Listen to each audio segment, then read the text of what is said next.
What up? I need that sports encyclopedia. Where you at, Steve Kim? Got Trent in the cut. Coach JB.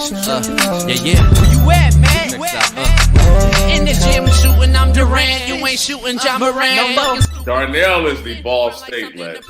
I'm the Warren Central High School legend. I'm proving with a reliable source, straight from the mouth of the horse. Smitty and JB and Smitty from West Coast to Yost. I love talking ball. It's nice to connect with guys that are like-minded and just are real and genuine. Better stay in your lane. Hop into You are fucking insane. Dude, what? You just will not give this guy his flowers. What is wrong with you? Oh, you must have thought I was a bitch. I am him. Use not it. What's the topic? With your logic when I flow. Big Komodo, how it's talking. Got to get back to letting the baby cry a little bit to see if they can soothe themselves. That's a bar. Issues get pressed so past it don't get sacked like bags and baggage. Smitty and Jason Brown killed it, yeah, it's a rap. We what the game's been missing, we switched it and filled the gap. I identified him after his third fight and I said that guy can be a star. I'm so proud of the show, bro. With the gap, Smitty and Jason Brown. Coach JB show.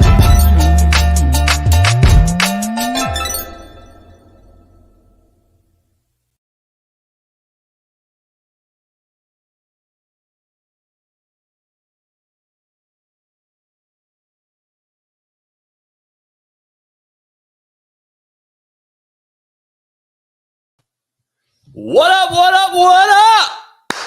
We are in the building. It is Merciless Monday here on the Coach JB Show with Big Smitty. Pound the like, subscribe, become a member if you're not one. It's a whole new week, another day, another dollar, and we are in the building, of course. So make sure you download our Discord app at Slap Nation. Download the Discord app and then find us at Slap Nation. And pound the like today. We need 500 of them. Appreciate everybody jumping in here. We're on X. We're here on YouTube. And we're not on TikTok today. They got me banned again. But it is the realest show on Planet ERF. And it is Merciless Monday. I take no mercy on Merciless Monday. We got a hell of a show. Big Matt McChesney joins us. Jeff Nadu is going to pop in, talk Final Four and all the games from the weekend. And we'll get into it. Yesterday was Easter. All right. It happened to be on March 31st. For the past 9 years, apparently, it also has been made up Human Day, which is to the casual listener, that's Trans Day. This is a calendar that was made on purpose for a purpose.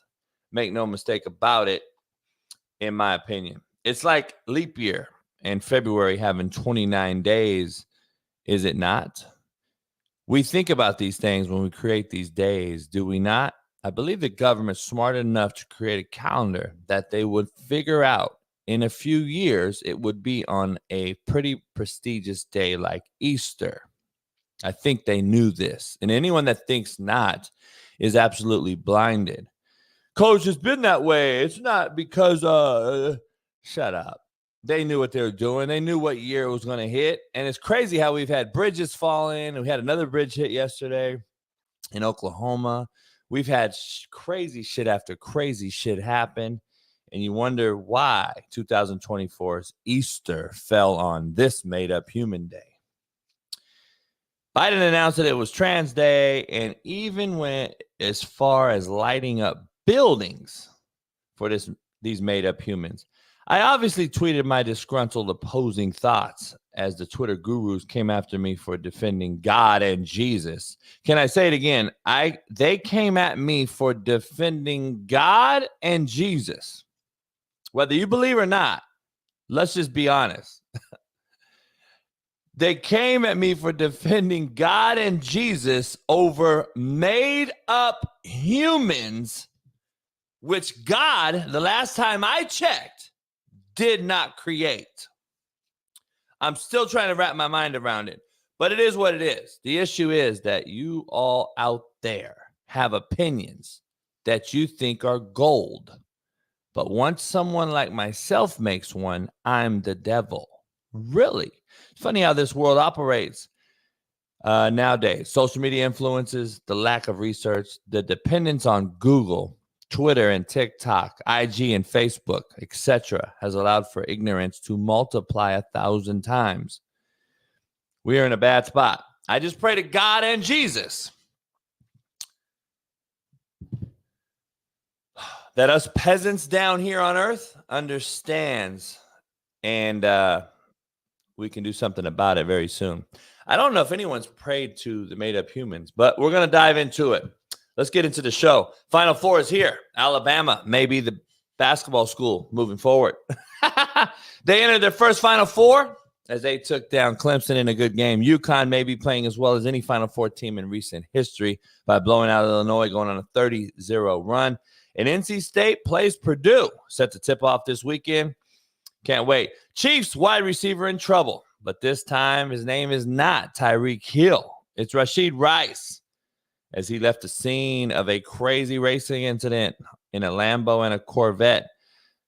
We're going to dive into that. Iowa and Caitlin Clark take on a rematch of last year's title game. LSU and her favorite player named Angel Reese will go back at it. Kim Mulkey rips the LA Times for awful portrayal of her team, and the Washington Post tries to write a hit piece on her prior to tip-off against UCLA.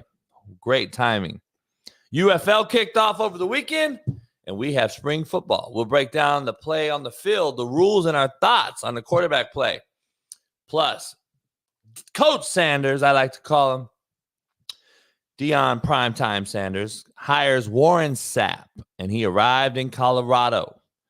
But before we begin, let's get our wonderful co-host, Ball State legend and Naptown's finest, 317 Far East Side great and AR5 defending, Lamar Jackson loving, LeBron hairline having, Fox Sports very own, Big Smitty. Welcome him in. What's going on, y'all? What's going on, y'all? Can you hear me? Can you hear me? Can you hear me? Talk to me. What's going on, y'all? We here live on the JB show with Big Smitty. It's Monday. It's Merciless Monday. I'm feeling good. I'm feeling happy. What you laughing at, Jay? What you laughing at? Talk to me. Talk to me. That quiet voice and shit. Keep it down, everybody. Keep it down. Listen, I went to church yesterday, man. Easter Sunday, as we all do. Went to church yesterday. Praise God yesterday. Not made up humans. Praise God yesterday. Okay, not made up humans. Praise God yesterday is what I praise. And I just like, let me calm down my spirit a little bit. Let me relax a little bit. You don't need to get worked up all the time to deliver a point, to deliver a take. So that's what I'm on right now. From the hood on this show, everyone. I just want everybody to know I can talk to you all loudly, so Smitty can't. I'm gonna speak through Smitty. Smitty's gonna speak through me. We're from the hood. We gotta do hood shit sometimes. I don't know if you realize that we gotta do hood activities sometimes, and sometimes that requires, dealing with people, dealing with BMKs, we like to call them on this show. You got to deal with certain people that just can't live life happy. They just can't live life happy. So the only out is to complain. So we got to face that right now. And we're working on getting a studio. We're in the starting phases of finding one that we like. So we've got into some discussions into it. So we're trying to get there. So just stay tuned, stay with us. We'll be all right. Smitty gonna stay quiet so he don't get, and so we got a wife, so we don't want to lose his place. So it's all good. We'll be all right. You'll be all right. So if he can stay quiet, like shit. You motherfuckers is all quiet as hell too, probably right now, watching either from work or your mama's basement. Right. Great titty, something. The thing about a real great commentator, analyst, whatever you want to call us, you gotta be able to adapt and make adjustments. I'm great whether I'm loud, whether I'm quiet, whether I'm standing, whether I'm sitting, whether we're in person or via StreamYard or Zoom. You still gonna get this work, y'all. Stay tuned, ain't nothing changed. We got a lot going on. But before we get going, let's get the quote of the day brought to you by betonline.ag. What up, man? The real Coach JB here for the Coach JB show with Big Smitty. We got a proud new sponsor, of course, for the second part of the year, and that's Bet Online. Continue to be your number one source for all basketball wagering needs, including pro and college hoops throughout the year. March Madness is here. Join us every Monday and Friday with Jeff Nadu as we will pick them and up-to-minute odds, stats, and trends. You can follow your favorite team's path to the playoffs with in-game live betting, contests, and all the best player props. Experience the world's best wagering platform anytime from your desktop to your mobile device. Head on over to Bet Online today. Become part of the team and remember to use promo code BELIEVE, BLEAV, for 50% off plus welcome bonus on your first deposit. Bet Online, where the game starts. Peace. Bet Online, where the game starts. Well, let's get you straight to the quote of the day. We got a lot going on. I'll be going to the Padres Cardinals game tonight. I believe Eric Weddle may be showing up with me. So Keynan Middleton, shout out to Keynan. We'll see him on Wednesday. I was talking to him all night last night while the Dodgers came back, unfortunately, on his team. Fortunate for us Doyer fans, but for my boy Keynan and the Cardinals, I'll let Keynan tell you what he told me, but he was like, God, this lineup's fucking loaded. The thing about it is, we'll dive into it. Quote of the day. Let's get into it. Don't care what we accepted in the past. Not accepting that shit now is what matters. Mm-hmm. Learn and grow. Learn and grow, JB. I don't care what we all accepted in the past. I'm just telling you, I'm not accepting that shit now. Contrary to belief, brought to you by Prize Picks. Rock bottom became the solid foundation on which I rebuilt my life. Contrary to belief. I like that. See, what you thought was going to break you down and what you thought was going to be used as a punishment was actually there to uplift you and take to the next level, JB. Come on now. Yeah. Don't play. Solid ground was the bottoms. it was, and then my feet was in the mud, but on solid ground underneath. Come on now. Come on now. To the mud. Breaking news, real quick. PGA and Live Golf is to host a Ryder Cup style match this summer at TPC Sawgrass, one of the most historic courses in the country. As it will be the first productive step thus far in a merger that puts the PGA and the Live together. That's huge. Matt Berry, a good friend of mine who's at ESPN. I speak to Matt quite a bit. We text back and forth. Good dude. He broke that. I just texted Pat. Pat's in Miami right now. They got a tournament this week.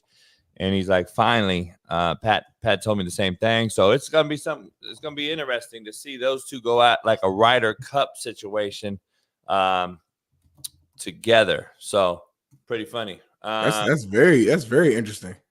Yeah. It's funny when you think about the beginning of all this stuff, all the talk and you disloyal, you leave the PGA, this, that, and the third, and then you fast forward now they're about to do an actual, tournament together. That's crazy to me.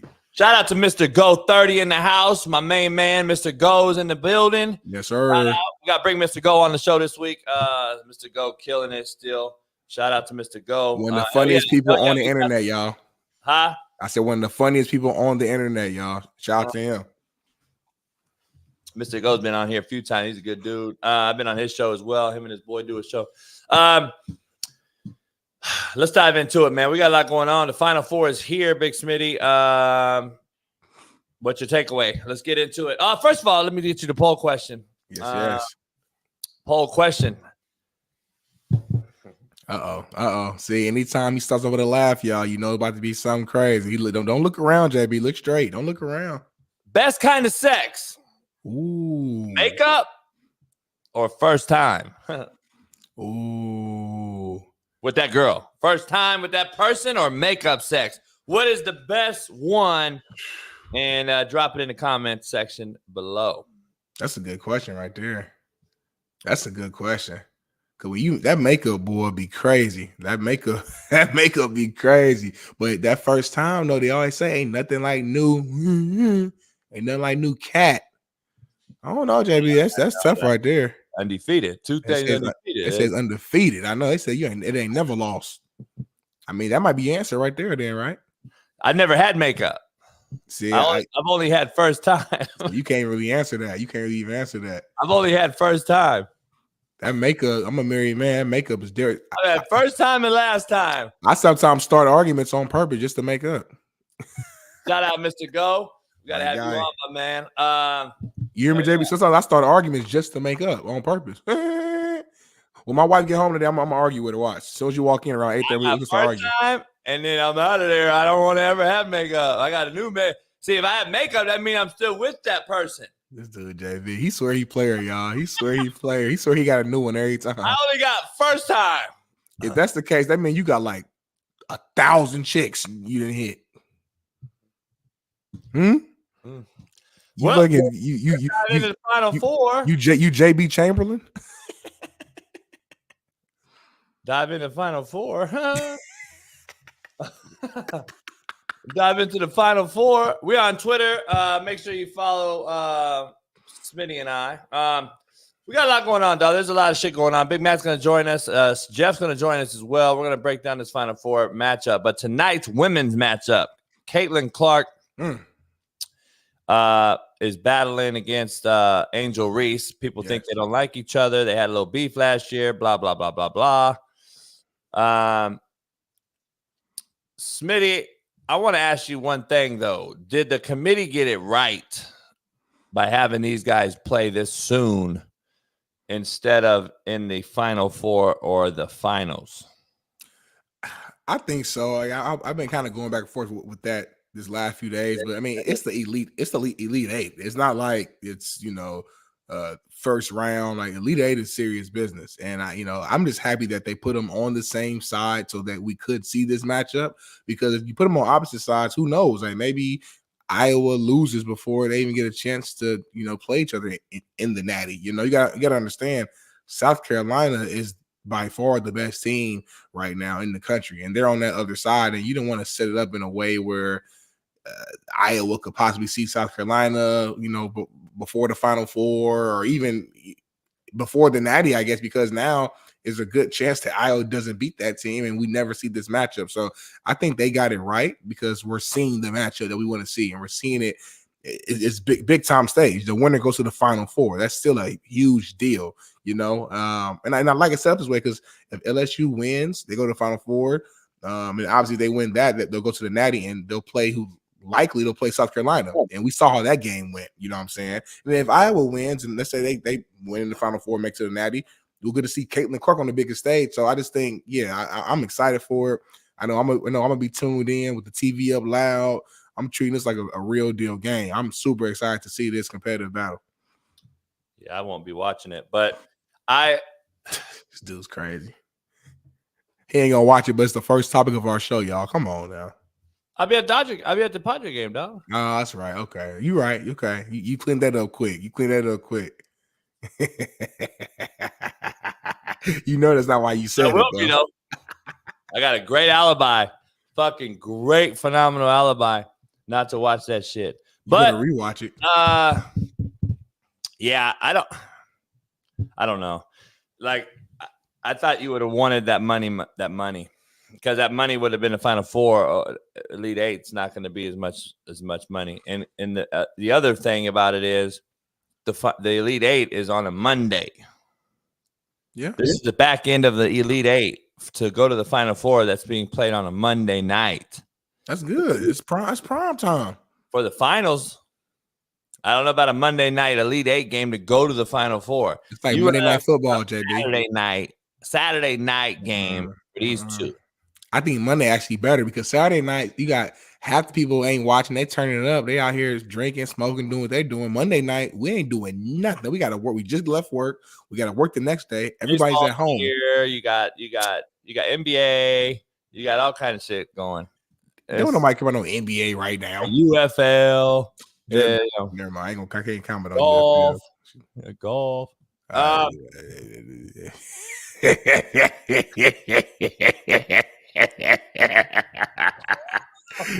This dude naming any sport. Pickleball, There's a cricket match tonight. lacrosse. Fucking World League. World Premier League. You got Premier League. Slap boxing. You got the slap. You got fucking Jump rope. McAfee shows on. Ultimate jump rope. McAfee's on. You fucking get up.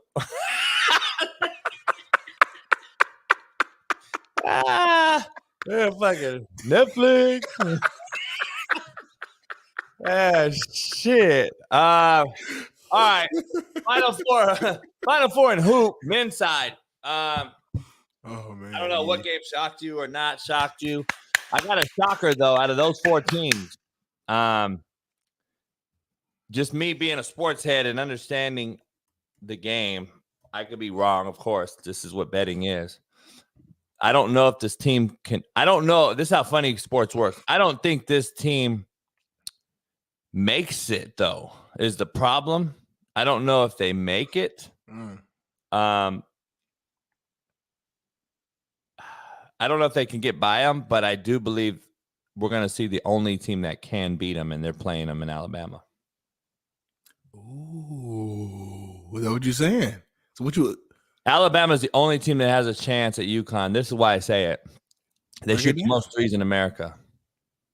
They shoot 43s a game or whatever the fuck they crank up there. I could be wrong. I'm just throwing a number out there, but I do know they average over 33s a game. So the pace and the tempo that Alabama plays with, plus jacking up 33s,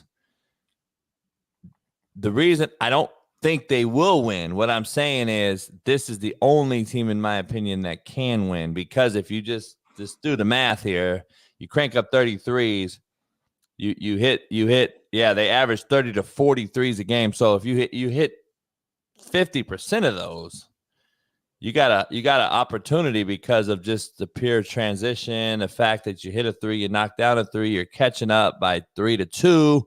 There's a lot of other things that go into this. Alabama, to me, seems like the only team, but if they're cold, they're going to get blown the fuck out of the building. So it's like, it's just one of those things. UConn might be playing as well as I've seen since the Florida back-to-back teams with Horford and all those guys. Joakim Noah, yeah. Those teams were playing on an elite level. The old UCLA teams. This is like a historic run as far as this era. This team right here is playing as well as I've seen. They're dominating everybody, beating teams by 30, going on 30-0 runs. Just kind of makes me wonder, like, even the Florida teams that were winning that were good, they had to play, teams like UCLA with a follow, and not even great UCLA teams, but they played UCLA. I think they beat UCLA like 3 out of 4 years in the Final Four, the Elite Eight, and in the finals. UCLA was in this finals, the Elite Eight, and I believe the Final Four. UCLA and Florida met up a bunch of times. Even then, there was games that were closer. Like this is just blowout city every single game. I just don't know.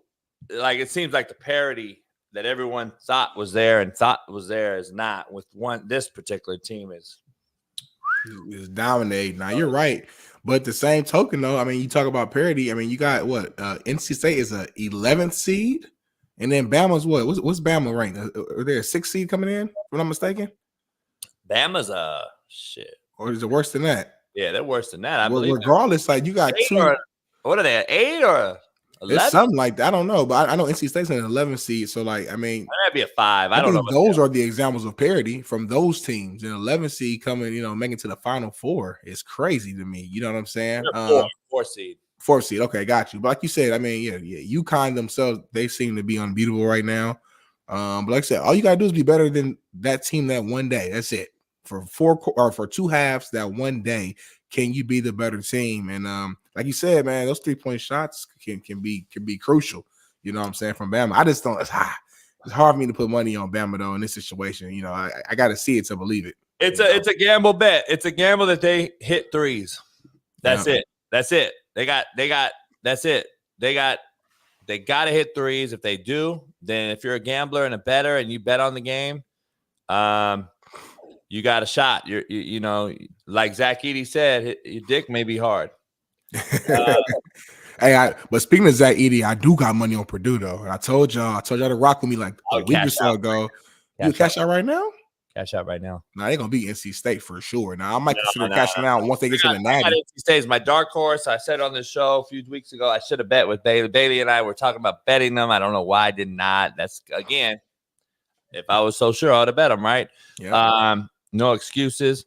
Even right now, if I bet them right now, it's still like an $800 payout for a $50 bet. For a $50 good. Because Vegas knows they're not winning. Two games ago, I told Bailey, I said, dude, I'm going to take, what is the odds? And it was fucking crazy. Like $8,000 on a $100 bet, I think. I wanted to do it. You would be up crazy right now. Well, right now, the payout would be probably $800-900. Yeah, but they're not going to beat Purdue. So it'd be a waste of money now. But 2 weeks ago, it would have been great. I think they're going to beat Purdue. You're not going to beat Purdue. Because, look, Edey's a big old stiff. I don't believe he's just very skilled at all. He's a big stiff that is just really good around the rim. He had 40 and whatever the other 16, day. 40 and 16. Yeah, if you look at that, the way he scored. And to me, it's crazy. Like, they treat him like Shaq. Back in the day, I don't know if you remember, but Shaq was hardly ever called for a foul, but everything was called on him and put him at the free throw line. Zach Edey they fouled the shit. I mean, that's what they said. I didn't see it go the other way at all. Like, no call. I didn't see no calls against him, but I saw him shoot 28 free throws. Like, to me, that's like, for a guy that's not very skilled, who's just a big ass Mark Eaton looking cat out there. I don't know. He plays the game physical though. That's why they keep fouling. They can't. Yeah. No one is strong enough to stop him. Now, I thought that game was like very, very refereed, very, very oddly. But let me say this though: the NC State big round mound rebound. DJ Burns.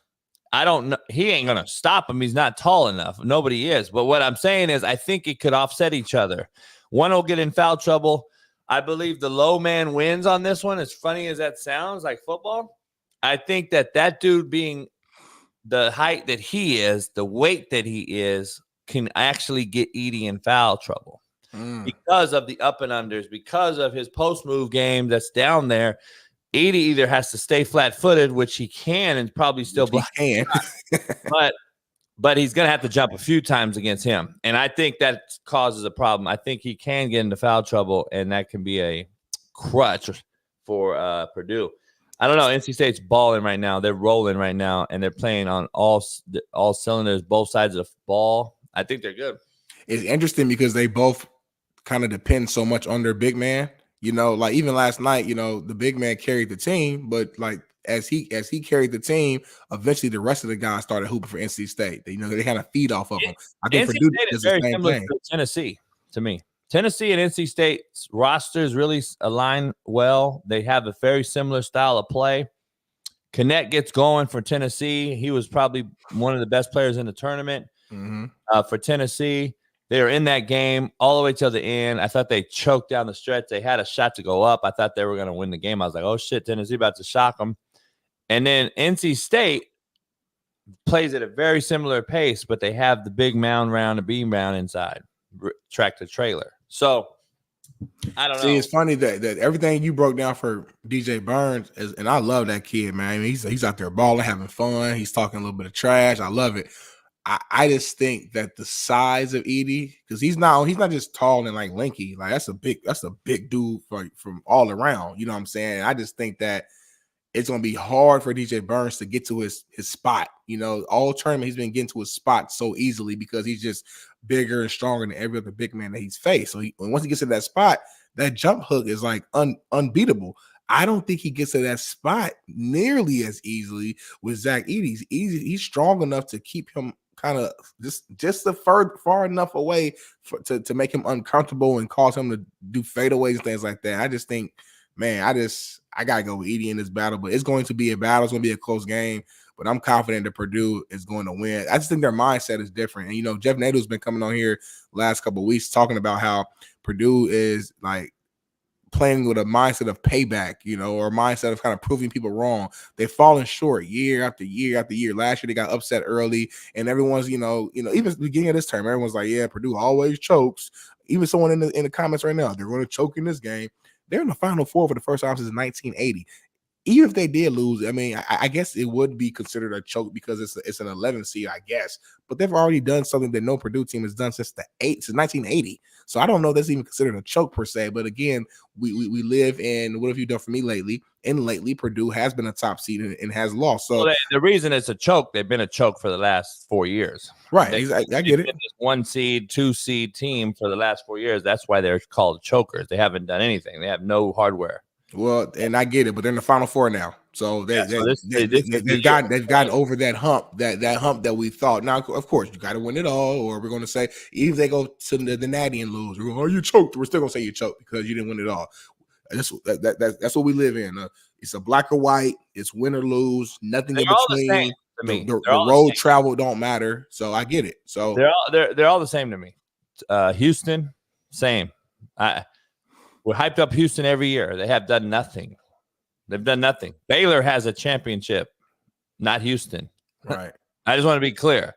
Baylor has won one, beating Gonzaga in a dominating fashion, not Houston. Like, I'm trying to figure out why Houston gets so much hype every year. The same as Purdue, the same as these other teams that have suddenly popped up on the map as being a 1 seed and one of these great teams, but have yet to do anything in a significant manner. Win the championship, then we can start talking about it, dog. Like, well, hey, all right, you finally made it to the Final Four. Cool. Yeah, but you got to win one. Houston, I love Coach Sampson. You got to win one. Like, you got to win one there. Like, I'm not.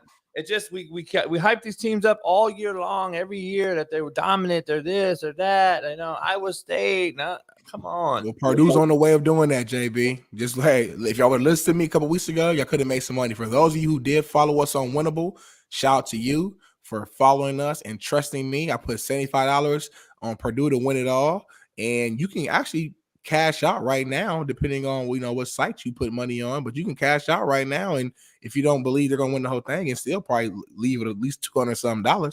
But I'm all the way in. I'm gonna stay on because if I win, I'm gonna give me about $500-something. That's a cool little come up for not doing anything. And if you want picks like that or more, you saw the link right there below, man. It's right there in the comments as well. Join our winnable.com/slappicks. It's free for a little longer. I'll say that. So you better join right now while you can. And if you want to get these slap picks from myself, from JB, Nadu might join in, give us some tips as well.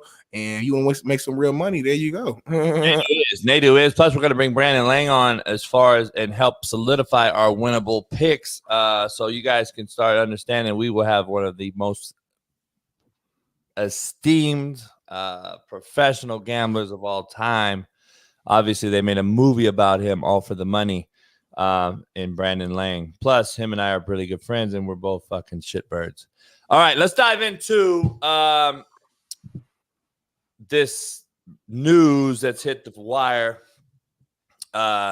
Rashid Rice, Chiefs wide receiver, in trouble again. This time, it's not Tyreek Hill. It is Rashid Rice. Rashid Rice. It's crazy. There's a bunch of different shit going on with this, okay? The stereotypical, I guess, racism that's out there in America is alarming, of course. Not alarming at all, but it's out there. You'll see what I mean in a minute. Then we have cats who just, here we go. Yeah. We gotta get in there, bro. You guys just gonna leave it?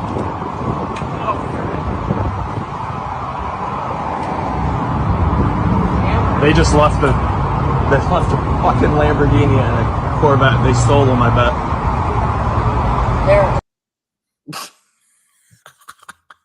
We laugh, but it's really like, I was not expecting that part to come. that's how motherfuckers be looking, right? That's how they act. That's crazy, though. But They stole them, I bet.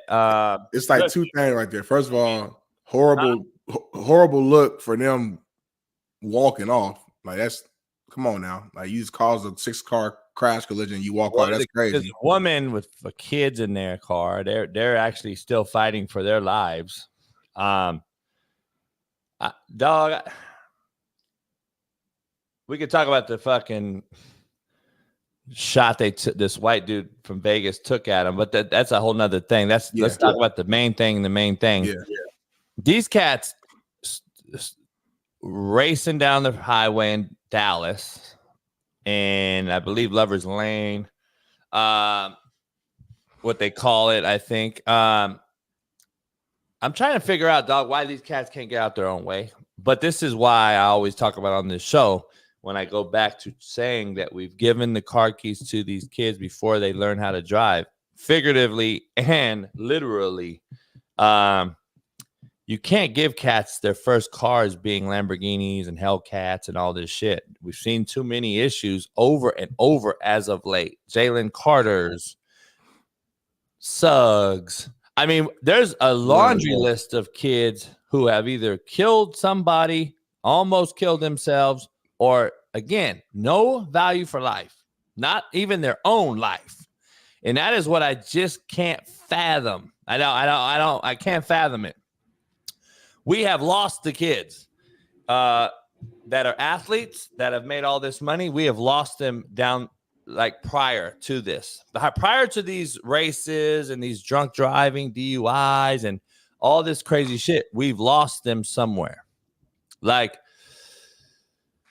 as high school coaches, parents, administrators, we suck their dicks instead of telling them the truth. That's number one. Then we allow them to transfer or beg them not to. Then they go to college, and the college coach is basically begging them to do the same thing.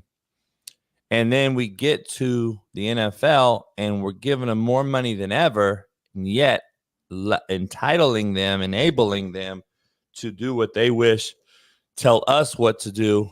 And now we're seeing this at an all-time high. I don't understand how these cats can just walk away, no care, no value for life. I say it on this show all the time, and I'm just kind of like, it's not even shocking no more. What is your take, Smitty? I just want to know what would you do as I want you to be super like objective here. I want you you're the judge in this case. I just want you, what are you dropping on these cats? Man, I don't even want to say that as a black man versus black man. I just want to be neutral. You're neutral. You're not any color right now. I want to know, because I'm going to tell you what I would do. I'm just trying to figure out, I want to know what you would do when this goes to court. Like, because like we keep giving these cats a pass. Like, now Ruggs got a fucking deal, but he got probably, some people argue he might be out sooner than later, obviously. And he killed people and a dog. Right. That's the difference. And I guess, like, for lack of better terms, like that's how these guys are kind of lucky, I would say, because no one died. People have gotten hurt, and we know how bad it could have been. So, I mean, but the facts of the matter, no one died. So I think because of that, and because of the name that's attached to it, being a league guy, things like that, and the money he'll probably put up to get the best lawyer, I think they'll get out of it. And then it doesn't teach them nothing. It doesn't teach them anything. You're right. Do it again. Yeah, that's the problem. I don't know, Jim. It's a tough question when it comes to that. I mean, you could say throw them in jail for a year, and the league won't even suspend them either, I bet. Because, I mean, we've seen Tyreek Hill slap females, hit them. We've seen players, Ray Rice. We've seen guys hit guys. We don't. Yeah, but hold on. But the names you're using, there were punishments. Ray Rice's career ended, literally. Yeah, that's one guy out of all these people. One guy finally out of all these people was egregious enough for somebody to finally say, oh, no. Tyreek Hills and Kareem Hunt apparently weren't. Kareem Hunt got suspended. Now, we can say it should have been more, but he got suspended. I don't know much about the Tyreek Hill thing. Tyreek Hill happened in college, right? It didn't happen in the NFL to my knowledge. It happened at all levels. But what you're talking about happened in college, though. If I'm not mistaken. Tyreek Hill has had in the NFL twice or three times different things. the bottom line is like there's been zero action. Like it's going to continue to happen. Like we've seen the Greg Hardys and the what's his name Jones. We've seen all these Mixon. We've seen the other kid at and guess what we're worried about? Betting. We're more worried about betting than we are hitting a female or fucking drunk driving. We're more worried about fucking betting. Like, let that sink into everybody out there. Like, it's just, I don't get it, dog. I don't get it. I mean, I'm a solution-based person. I just don't know what the solution is. I mean, you could say don't give young guys keys to a car. That's not realistic. I mean, we're all young guys, and you can say, well, we didn't have the nicest cars. Well, if you're in the NFL, you're a rookie, you just won a Super Bowl, you got money. So like young guys have always had money. Now they didn't get it in college to this level because there was no NIL. But okay, let's say you get drafted. Okay, you get drafted, you have money now, and you're 21, you're 22, you're young. So young people have always had money. They just were not, for whatever reason, man, racing cars right now and driving fast is like the thing to do. And it's like no one's learning from any other person's mistakes. It's like you listed, you got people who've got hurt, who've been killed, who's been locked up because of it. And these kids are still doing it. So it's like, what is the solution? I don't know what it is. It's real simple. I agree with D. Jones. I've said it on the show before when we've had these discussions with the John Morants and these other things. Suspension. And I don't even know if it's but they've been suspended though. Like, I mean, I'm not saying most people get suspended, and I'll be shocked if Rashee Rice doesn't get suspended. Excuse me, I had to sneeze. But like, people have been suspended. I gotta be honest. You got to take their money maker away. You have to take away something that matters. You can't just keep slapping them in the fucking fingers and hands and toes and saying, "Don't do that." Like, this is not helping. If we notice, it is more visual than ever because of the phone. There's 20 phones on this guy, right? This guy just wrecked, thought he was out scot-free, and there's 20 videos of him on social media already. So there's a phone on you at all times. When are you going to take away their bread maker? Like, when are you going to take away what makes them the money to pay for the Lambo and the Corvette? That is the only thing you're going to do. Because without that, they believe now they're the same cat in the hood that they used to be growing up broke, that they are now with money, and they can do the same shit they did, which you cannot do no more. Nobody knew you, Rice, back in the hood in the day. Nobody knew me. Nobody knew Smitty. Now you have money. Now you're a face. Now you're a fucking Super Bowl winning player. You now have a different set of rules to abide by. Not only for that reason, but for the reason of if you give a fuck about society whatsoever, then you'll care about the young kids that want to be like you. So, like, that's the problem I have. That's the issue I have. You got to take it away. Like, take that shit away. I thought John Morant got way too less of game suspension. I thought he should have had a year. I think this cat should get a year. I just think it should be a law. Like, here's my point to make it fair on everybody. If you do anything egregious as this, coaches too, Andy Reid's son, I don't believe should coach again. That's just me, dog. I'm keeping it 100. The lives were taken. There's no reason for your fucking dumbass to be driving, period. Like Henry Ruggs, this cat, Jalen Carter, there should be a minimum, like, just across the board, Smitty. When I coached Smitty, I had two rules: for late and for miss. For late, you did 12 hands down, hips downs, or you did fucking hallway cleaners. If you missed, you got 8 220s in time all week long for one miss every single day at 5 a.m. That was my two. That was it. I didn't have throw shit at the wall. Oh, you talked in class. All right, you got 6 miles. Nah, there's 2 rules I got, dog, for being late and for missing. Everything falls under those 2. All sins are equal. So we need to have a straight up, this is what it is. These things are the same to me as a domestic violence or hitting a female or any of those things. You hit a woman and you got a woman and a kid or whatever is hurt in a wreck and you just walked off like nothing, homie. You have zero value for life. Like, not even your own life. Like, that's where I'm like, fuck them. You have no value for your own life. So I know you don't care about my wife, my daughter, my sister, my mama, anybody. So fuck them.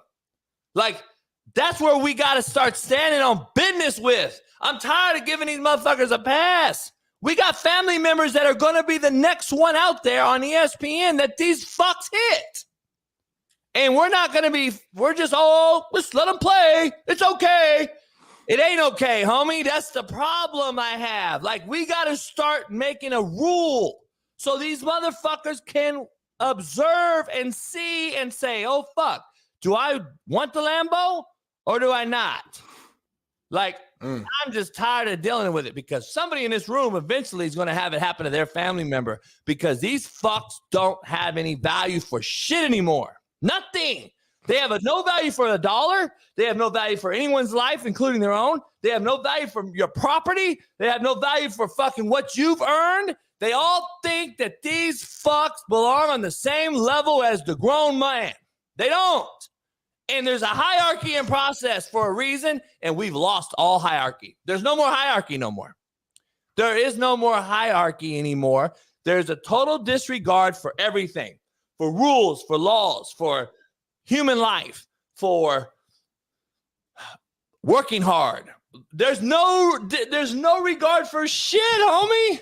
And we just want them to be equal and get the same pay and be able to transfer and get NIL. Like, fuck no. There's a problem, and it's going to happen more and more and more. And we're going to see why. Man, I mean, listen, it's hard to disagree with you at this point. You know, usually I'm the guy that tries to, you know, find the middle ground or softer landing. But like you said, when it's this dangerous and there's been lives taken and it's been multiple examples we keep hearing over the last couple of years, it's like at some point you got to lay down the hammer. You got to lay down the law, you know, and it's, you know, humans have always, you know, changed their actions after serious discipline, even at the smallest level. As a kid getting a whooping, you know what I'm saying? My dad bring that belt out. 9 times out of 10, I'm not doing whatever I did to get that whooping. That's the smallest level. As an adult, you know, that whooping is taking away your money, taking away your freedom, you know, and those are the biggest ways to where you would at least think and assume that young guys would be like, whoa, wait a minute. So-and-so got locked up for that, or so-and-so got he didn't play for an entire season. Oh shoot, like you might feel like that's overreaction or that punishment doesn't fit the crime, so to speak. But regardless, I bet you this, doing that will keep people away from wanting to do that again. You know, it's kind of like, and this is probably a poor example, but you'll get what I'm saying. Like, I know, like, I think in Dubai, I think they say Dubai is like one of the safest places to live at because their laws are so straightforward and so strict that if you steal, they'll cut your hand off, literally. Yeah, bubble gum on the floor or something, you get like fingers taken off. They say people just leave their doors open and cars unlocked because they're not worried because they know ain't nobody even gonna think to do that. Now that might sound a little crazy, but it's like, man, that's how we used to be, by the way. Man, we used to be that way like years ago. Like one of my OG homeboys used to leave his shit unlocked in the hood, in Hoover Crip neighborhood in LA. The shit would be wide open. First of all, they knew who he was and his family. Right, I'm about to say that's a little different. But this was in the 70s where a lot of cats respected each other's shit. Like, people respected each other's shit a little bit more. Like, let's be honest, a little bit more. But I don't know, man. Like, this is a whole thing, and I just don't understand it. I don't get it. I think it's getting worse and worse, and I just don't think we want to address the elephant in the room and just say what it is. And I think these cats are the most entitled they've ever been because they've been allowed to be. Period. Right. Like, it's not like a fucking math question and equation here. This ain't rocket science. Like, it's real simple. Now, real quick, I do, before we transition, you know, I don't want to be like I don't know, act like my shit don't stink, so to speak, right? And I would be lying if I said that I've never, as a young person, ever, raced for a couple seconds on the street before, or if I've never been in a car with someone as a young person and done it before. So like, I'm not sitting here trying to be the judge and jury and act like I'm just I've never done this before. I'm sure a lot of people have, but like JB said at the very beginning, the difference is you're not in the hood no more. You're not in a situation where the spotlight isn't on you. No one knew you, baby, back in the days when you were doing that. People know you now. So you got to just, move with a different set of rules. You shouldn't do it anyway, of course.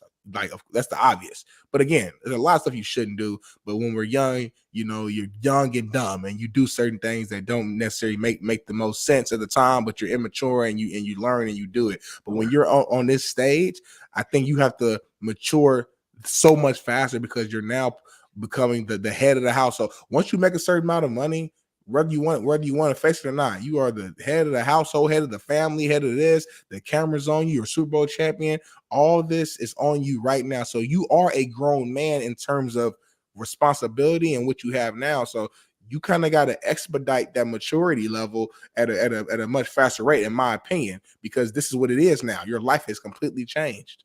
Yeah, there's twofold to this. First of all, number one, back in the day, my dad, this was in the 50s when he was in high school. They used to do quarter-mile races on Alameda. Alameda and in Compton in L.A. has been some of the biggest, it used to be one of the biggest drag racing strips in all of the country. There used to be, this is in the movies, all the females on the side and all the homies, and everybody's out there and they're racing for pink slips. This has been a thing in this country forever. The difference is they went to a street that was secluded where no one else was. And if they fucking got hurt themselves, that's who got hurt. There wasn't on a fucking freeway. It wasn't pulling up to the car, contrary to belief, to the light. Let's go. Let's race because the female's in the car and looks fine. Like, it's not a movie script. Real shit used to be go to Alameda back in L.A. I'm sure every city has their Alameda street somewhere. Go down there. If you're going to race, you race. And usually the race was over a beef, over a female, over some crazy shit. And we're going to race for a pink slip. Right. This used to be a real thing. My daddy raised me saying, if you fucking going to race a car, you go race the car where they race the car. Right. Not on the fucking street, not on putting someone else in harm's way. Like, we were taught that shit if we were going to do it. I never did it. I'm not a car race guy. I never did it.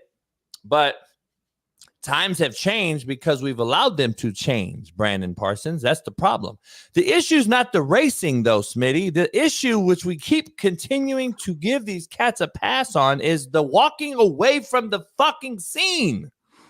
Why aren't we talking about that more than the actual race? But to me, the race is the issue, though, in the bigger picture of things. In this individual's example, yes, it's the walking away because no one got killed. I don't think anyone got tremendously hurt. So in this individual story, yes, it's the walking away. But we're talking about the bigger picture. We use other examples of the Henry Roy situation, the Jalen Carters, etc. So you think of a bigger picture situation, it is the racing itself right now that's causing the bigger issue because in this situation, there was no death. But look at this. It could have easily ended way worse than this, and we've seen it end worse than this. So to me, it's the actual action itself. You got to own up to it. You don't walk away from that. Oh, of course. We're giving them a pass because they walked away, homie. No, ain't no passes at all. I know, but I'm saying they cannot walk away from this incident. Like, that is a shitbird act. That is a fucking criminal act, and this is why motherfuckers out there start to make up stereotypes. They start to say certain shit. Oh, another brother wrecked a car, just ran away. He did some criminal shit. This white boy right here was talking about he probably stole the car from the jump. So, like, why are you giving them fuel to the fire? Like, this is what I used to teach all black kids on my rosters. This is how I was taught as the only white boy in Compton. Don't give these motherfuckers an excuse. Like, I don't understand. My coach taught me. I taught my players. Why do we give cats an excuse? That's the issue I fucking fight every single day. We give cats an excuse to say we're someone else. We're this, we're that. We gave them that excuse, dog. Like, I just don't understand why we think that's okay. Like, god damn. I don't get it. I don't know who this guy is. He's a fucking clown. Another dick rider. Don't even worry about it, JB. We are at the 55-minute mark, so I think we got a quick commercial break, JB. We got a lot going on. Matt's here. What time is it? It's 50. It's commercial break time, but I know you said Matt's here. Do you want to skip the commercial and bring Matt in? He doesn't have to wait. Because Jeff has to come out a little early today because he has to do Bet US. Let's do it then. Let's bring on Matt then. I'm ready to go. Let's do Matt right till about 6:25, and then we'll take a commercial break. Sounds good. What's going on, Big Man? How you doing? What up, Matt? Happy Monday, boys. Happy Monday, my guy. Happy Monday, man. Just breaking down this Rashee Rice situation, man, which is insane. It's crazy, and just kind of giving our takes on that. You want to jump in real quick and give your take? What? You didn't see the? Hold on. You didn't see the 6-car collision in Texas? No, dude. What happened? So watch this video real quick.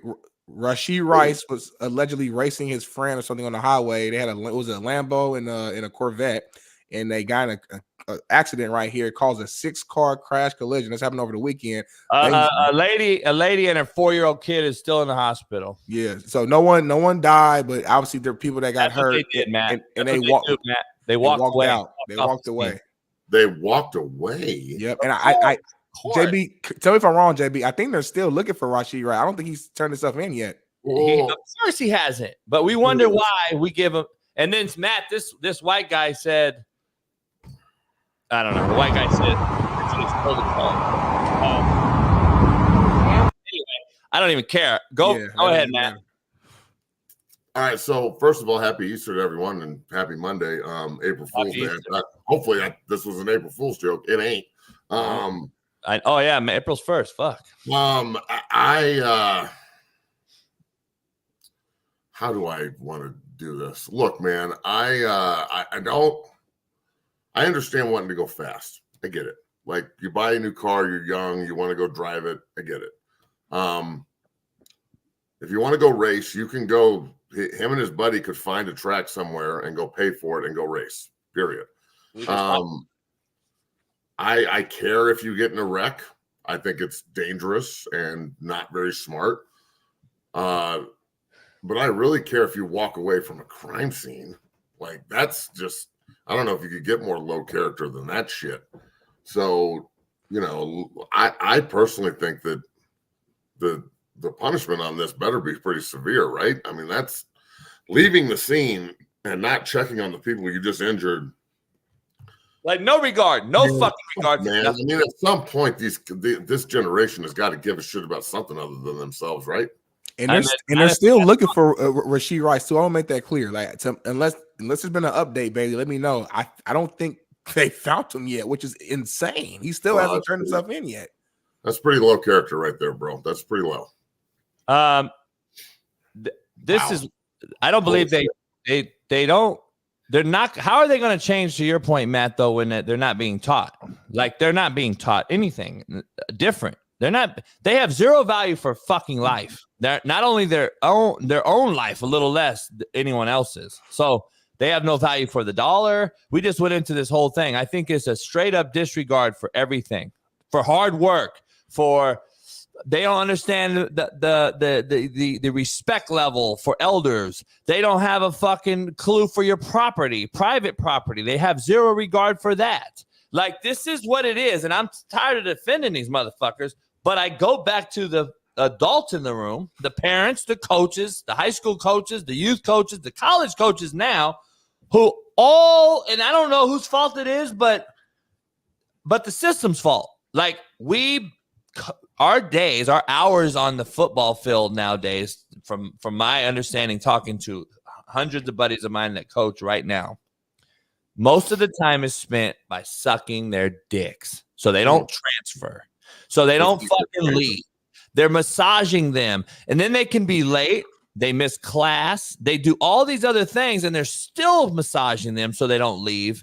And what that creates is an horrible, toxic fucking atmosphere in the locker room. So when Johnny misses 2 practices and you still start him Friday or Saturday because you don't want him to transfer, and everybody else sees it, and then he still transfers, Matt, that is setting you've lost all integrity as the coach and as a man. And I just don't understand how this continues to happen, and we give these cats a pass. And it's not the kid's fault. I believe it's the adults in the room's fault for not teaching it or allowing it, more or less, I guess. We're allowing it as society members every single day. And I just think it's a shame what we're becoming. Yeah, it's the system. The kids grew up in this. You know, it's what it is. It's the entitlement, the not being accountable for anything you do, passing the buck, walking away from a crime scene, hurting someone, and not like it's the Henry Ruggs thing, like no regard for other people. Jalen Carter. I mean, you know, it's issue. Like, this is why I say all the time on this show, and I'm always the one yelling on the crowd, like, we give these kids too much, and everyone's like, oh, and that's why I say they're not equal to grown folks who want to chase another job. That's just why I have this issue, because we give them the same things as an adult has gotten or thinks they deserve, or they're supposed to be on the same level playing field. And I believe this is what you get. You're going to have this more and more and more and more. Like, we all grew up in a fucked up neighborhood, shitty environment, shitty life.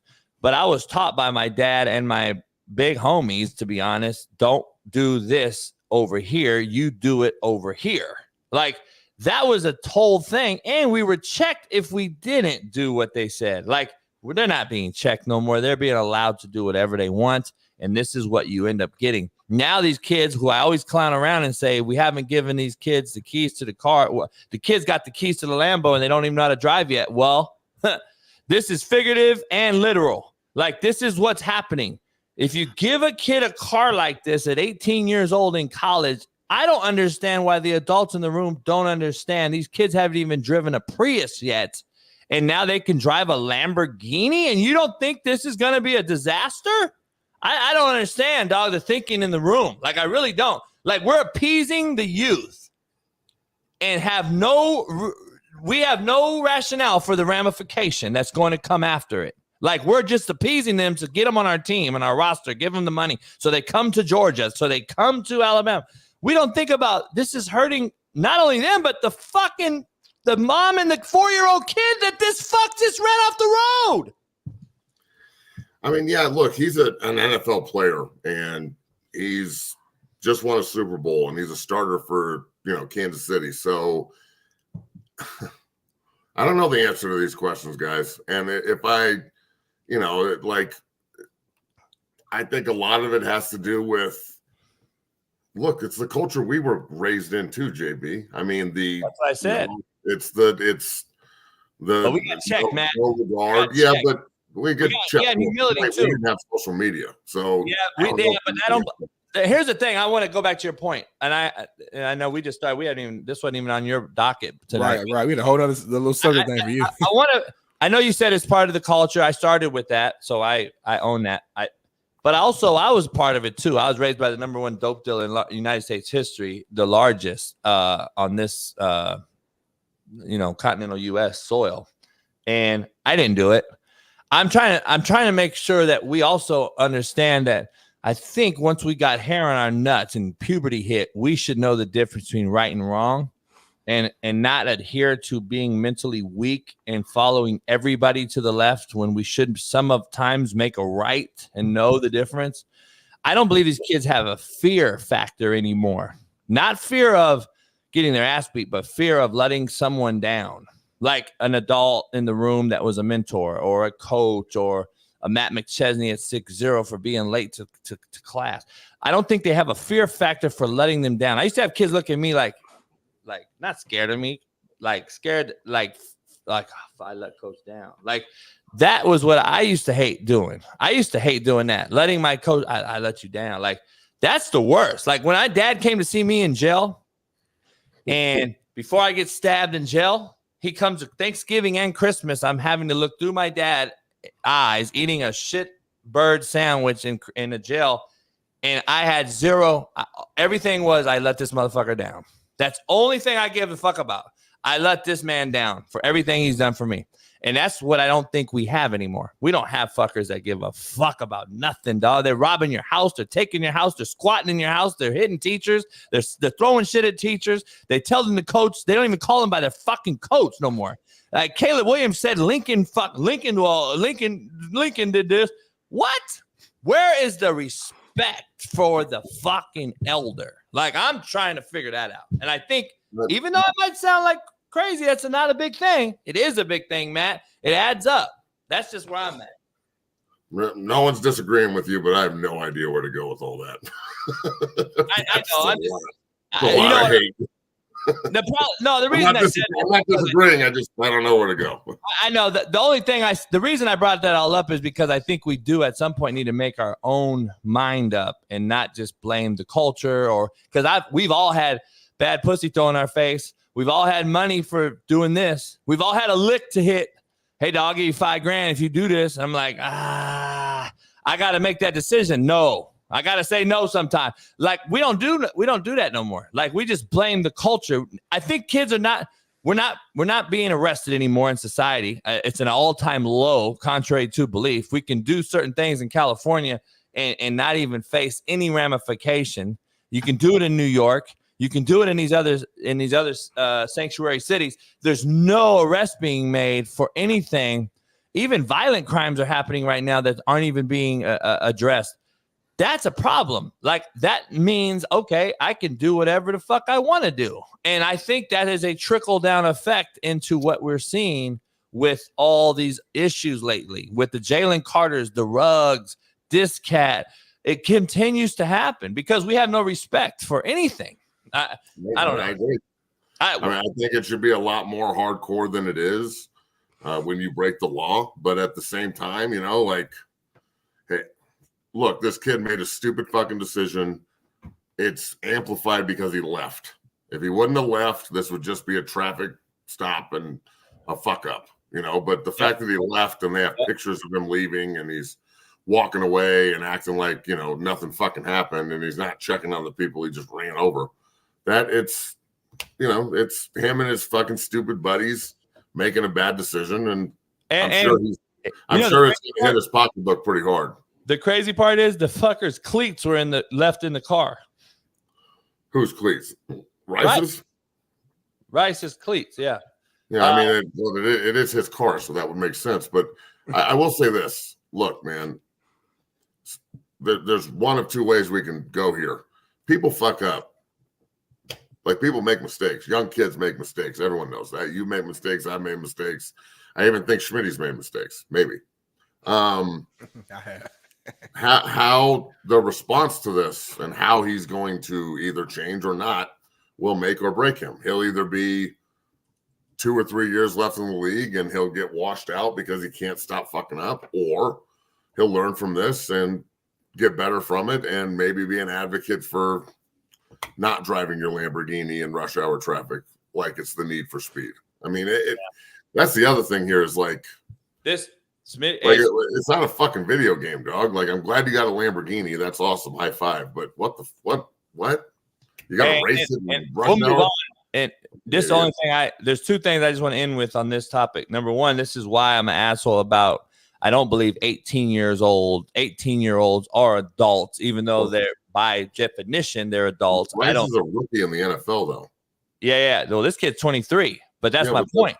Yeah, like, you're 23 years old. We're still calling him a kid. Can't call him a kid and an 18-year-old a grown man in college getting a bag.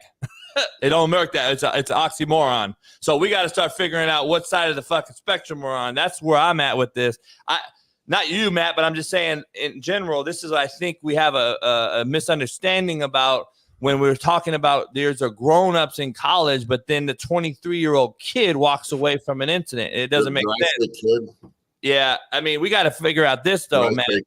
No. JB speaking more in general. You're not talking about you. Yeah. I think I might have said kid on accident. I don't even think 18 is a child. Like, I'm sorry, but my grandfathers, like, both of them were in World War II at 17 and 18 years old. So I have a hard time with the whole you're 18 and a child thing. Like, you're not a fucking child. You're not a child. You're a fucking man. You need to act like one. Now, you can mentally be a total cripple and a child at 18 years old, but physically they're men. So it would be nice if they were treated as such. Yeah, I dove into that too. My dad went in the Korean War at 18, but we had a lack of population at the time too. They were forced to be thrown into the tank operation system. Nowadays, 18-year-olds are getting enlisted in boot camp. They're going through the process. We're not just throwing them on the front line in Iraq. Like, that's what people think. I think people have a misconception about. Here's my thing. I want to ask you though to end this.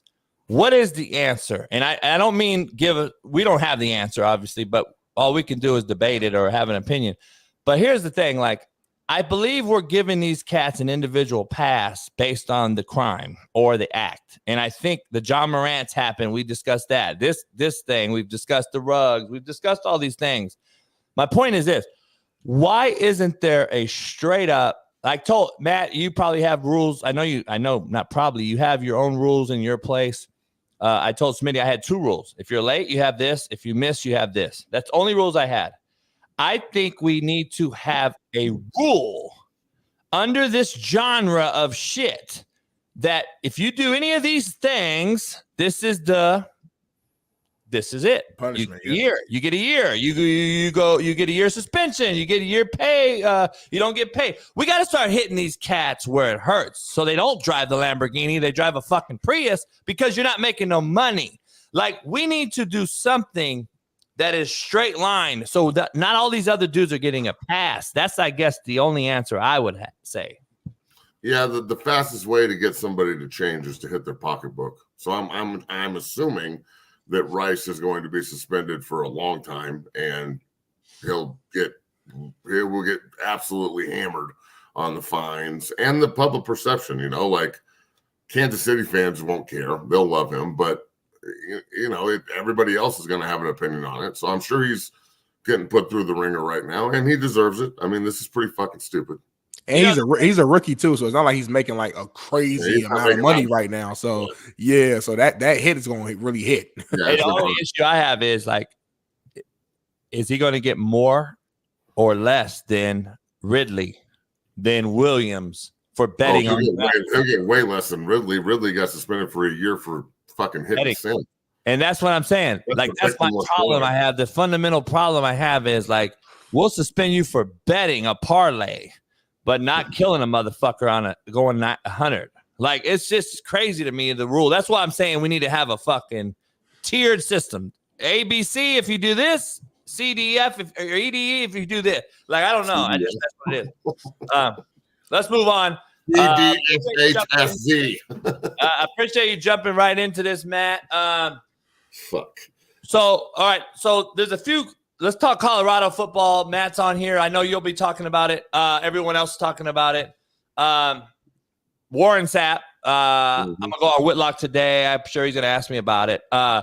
He got hired as an analyst. I want to be clear. He's not a coach. For everybody out there, he's not a D-line coach. He's not anybody coach. He's an analyst, meaning he'll be some sort of special assistant to Deion Sanders there at Colorado. That happened. They also hired I believe a motivating specialist or something they called him. Yeah, from IMG. Yeah, what's his name? Craig or whatever? Hangster, something like that. Rewind it, baby. Let me see what he says. I am fortunate enough to be able to serve you as your new director of leadership and engagement. Leadership and engagement. I don't know what that means necessarily from like a broad spectrum, but another NFL vet in there helping coach. So, all right, what's your take on both of these hires? Look, is Warren Sapp real? Is Warren Sapp really going to be able to do this thing? Because I've heard everything from he has no time. That's why he wasn't the D-line coach. He didn't have the time to do it. I'm trying to figure out where you at with these hires. What do you think from them? And go ahead. Well, first off, I hope all the fuckboys in Colorado country, are you going to go after Coach Sapp as hard as you went after me? Because he's on Whitlock every goddamn week, and now he works for the school. So are you going to?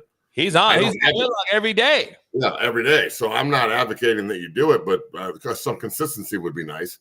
I like the fact that he's there, but again, how much does he actually get to go work with the defensive line? That's really the key, because if he's not working directly with the pass rushers, the three techniques specifically, like the three technique play last year in Boulder was fucking terrible. So if he can figure out how to get one of these cats to play at a high level like he did at that position, which when you're playing an over-under front, if your three technique's a bad man, bro, you're going to be a pretty good defense. I mean, that's what I played in college. Smitty, that's what you played in college, right? Yeah. Like the three technique and an over-under front, that's the Aaron Donald position, and obviously he's an enigma because he's such a freak. But you can get anywhere from like a 6'6", 320-pound dude to a 6 foot, 280-pound dude like John Randall and Aaron Donald were at that position. It's about being explosive and, attacking points of pressure and holding your B gap and the get off and violence. And I think that Sapp's one of the best to ever do that.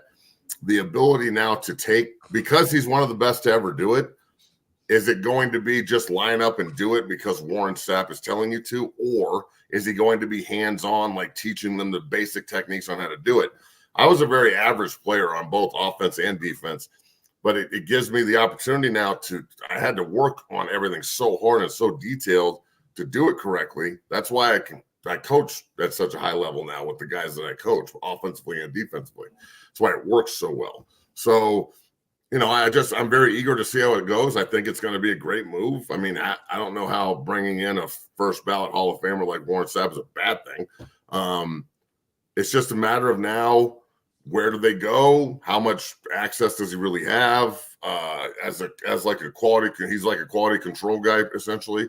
I'd imagine he'll be with them all the time, and being like a consultant that when someone struggles, they can just go off the field and go straight to Coach Sapp and get it in. So I'm pumped, man. I mean, it's cool. I'm glad he's there, and hopefully it attracts big time talent on the defensive line.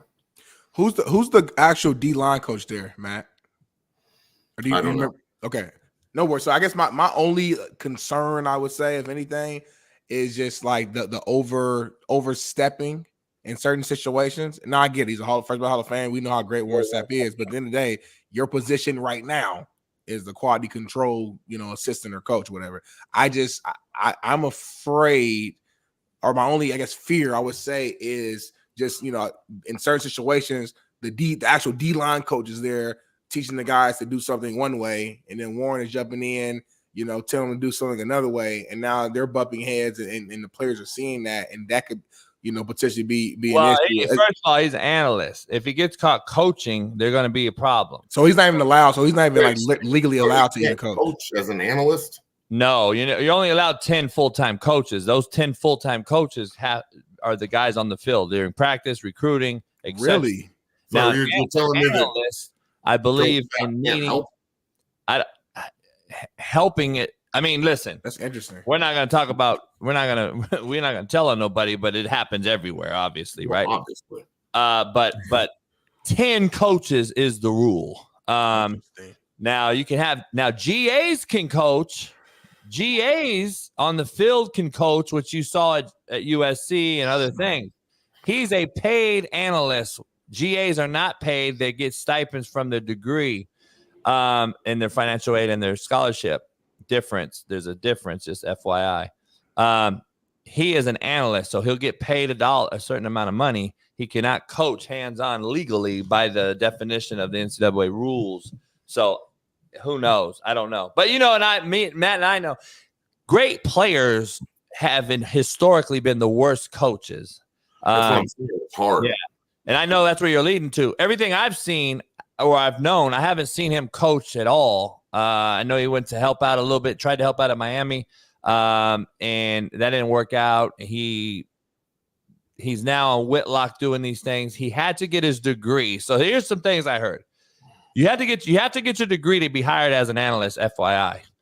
So I think he went to some school, Whitlock was telling me, Texas Seminary Christian University, where he just finished his Bachelor of Arts in Christian Sports Management. So he got that done. And that's how he's now got hired. So my thing is, I don't know if he had the degree, a year ago, would he have been the D-line coach right now? Who knows? But he got the degree. That's why he wasn't on campus until now. So he got his degree. And now he's able to be hired. I know about this school. Trust me, it's not a real fucking hard degree path. But listen, I don't know like what impact he'll have this late in the game. It's already spring ball, right? It's spring ball. He can't really coach. He's going to be an analyst to Deion. Like, what does that even mean? Honestly, I don't even know what a quality control. Defensive analyst, and then there's analyst. So there's offensive, defensive analyst, right? That means basically you're doing a lot of what the stat guys do. You're breaking down the film. You're breaking down scouting reports. You're putting together plans. You're putting together books. You're putting together, this is third down tendency coach in the game. So Deion has a list of certain things. The OC or the DC is giving this cat duties to come up with a bunch of data. I mean, I have like descriptions I can pull up probably. I thought that's what the GA did though. That's why I'm a little confused. It's almost like an extension of the GA. Nah, GAs now can coach on the field and in the game. They can coach. They're the ones you see, at SC, they got the colored fucking jerseys on. I mean, GAs are the grunts and doing the work. These are analysts are a little bit older. You're not hiring Warren Sapp to be a GA. Right. They're hiring him as an analyst. So he doesn't have I don't know, what do you want to call it, if it's ego or not, but it's an analyst title, which is a paid title. So you're not going to put him as a 20-year-old GA situation. I don't think. From now, a title standpoint, the other hire is the one that I got cringe vibes from listening to him talk when they introduced him. Only reason I say that is Deion is the guy. He's like the figurehead to me. And Deion's this guy too. So I'm trying to figure out what this guy does, I guess. So leadership and engagement preaches the same shit as this guy does. Like, I don't understand what. He's probably the go-to guy though. When more than anybody, JB, as the head coach. I mean, you got so much on your plate that I'm sure there are just moments or certain little things that maybe the players don't need to come to you for, but they would still like to have some sort of leader in the room who it can come through for. Whether it's just advice, it could be someone with class, it could be someone with like real life, like just have someone there who can handle some of the smaller day-to-day things before going up the chain, so to speak, and get into Deion. That's my initial gut feeling. Everything needs to come to the head guy for every single thing, and it just kind of helps take a little bit off of Deion's plate, so he can focus, kind of keep the main thing. Yeah. D Jones, I hear what you're saying, but I just FYI. You don't need a IMG pipeline to hire a coach anymore. Have you seen what social media does? You know who Deion Sanders is? I don't think kids need to find out who Deion Sanders is by hiring an IMG coach, bro. So they just hired the coach, Jordan Seaton's coach from high school. Yes. Okay.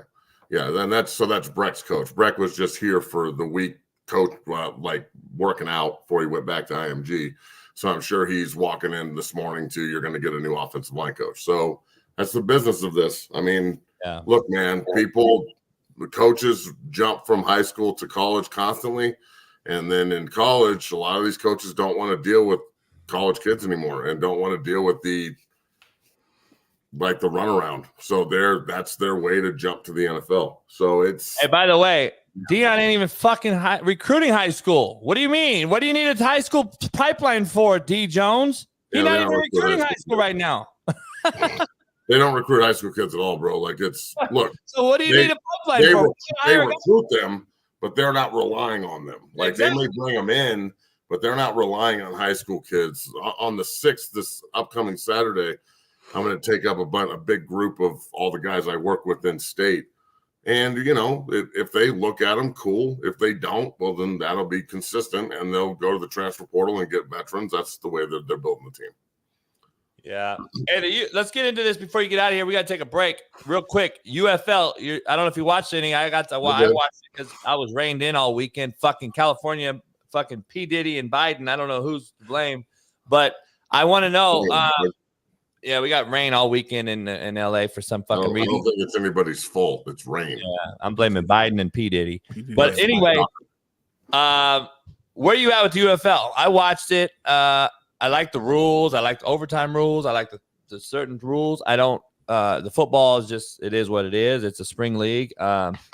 Any takeaways, or did you watch it?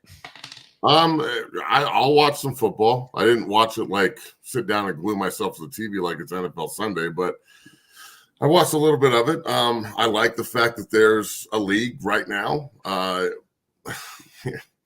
the same time, bro, like there's already significantly bad quarterback play on Sundays during the regular season. I don't know how you're just going to cover up the fact that these guys can't play in the NFL, but they're playing. That's the one thing. It's like the court. Everybody else on the field, they're playing their balls off. There's some cool plays. There's some good pass rushing. Like there's good offensive line play every now and then. Everything looks like these guys could maybe play, but all the quarterbacks can't. Like it's not saying they can't play the position. They can't do it at a high enough level for people to give a shit. And that's really the thing is like if you at that position specifically, if you can't do it, no one's going to care. Like no one's going to watch because it's like watching paint dry.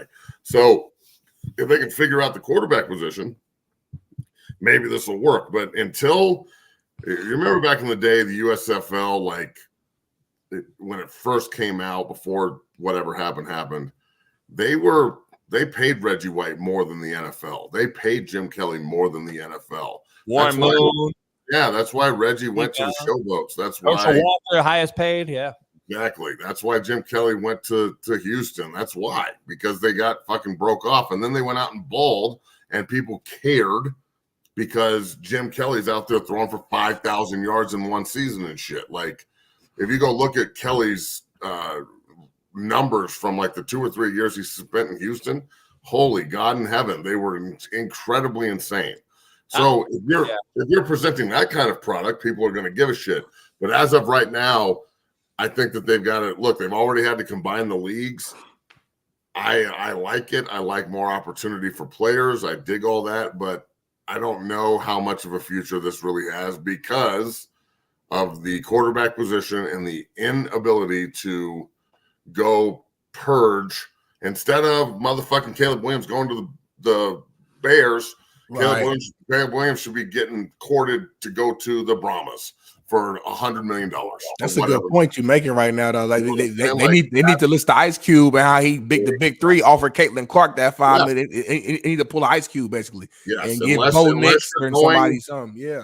Unless you're getting the best players, no one's going to give a shit. That's a hell of a point, Matt. That's a hell of a point. That's how it used to be. That's why I got some points every now and then, you know.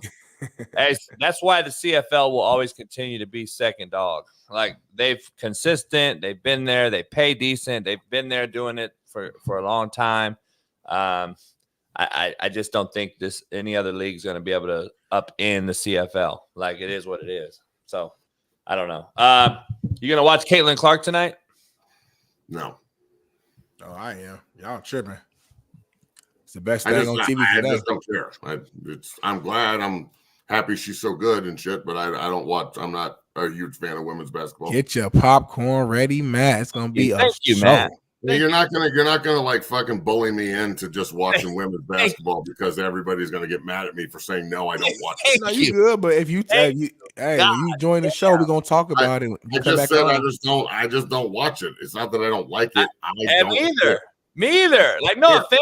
I got a great friend, Coach Yo. She coaches Ole Miss head coach, women's. I don't watch women's basketball though. Sorry. Yeah, that's cool. Y'all missing out. That's like cool. in the comments, like I'm not mad because they beat Colorado. I don't give a fuck. I don't care. I didn't watch that game either. I don't care. By the way, I didn't watch that game either. By the way, I didn't watch LSU beat UCLA. I had a game on. I didn't watch that either. I don't give a shit. Look, we'll put it like this. If there's a fast break and they throw the ball and there's no one there and you can't dunk it, I don't want to watch. I've been saying lower the rim, small in the ball. So and I know that. Look, and you know what? Dunk is the full thing. If you could dunk, cool. And like you posted all that shit about like women in sports, didn't tag me. I wasn't part of that. I'm the one fighting for the women in sports. I wasn't even on the tag. But I tried to support. I tried to stand up and be like, oh yeah, let's support Beba. And I got fucking persecuted for it. So yeah, this is me right in the middle saying I don't give a fuck. Hey, I didn't tag you on some of the shit because I didn't want you to take no more heat. This is my point. Like, why would I ever put myself out there again to try and defend women's sports when I get that kind of shit back? No fucking way. Don't let these Twitter Get the fuck out of here, gurus, dog. these Number Instagram one. dudes change who you are and your thing. You better stay. You Matt McChesney, 6-year No, NFL I think vet, that- I 6-year think that all- academy. Yeah, shut the fuck up You with the all that. big I think don't let that all- Twitter change you, Matt. Oh my God, dude. I think that I'll change whatever the fuck I want, whenever the fuck I want. And if I want to change my mind, I will. And that's the fucking bottom line. Because you want to do it, though, not because of Twitter. It made you do my it. God, dude.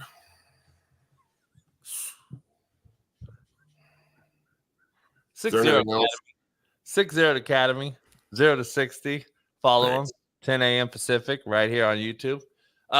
Jeff We're Nadu. on Twitch now, too. So if you're on Twitch, it took us 1 week to get monetized on Twitch because that's pretty cool.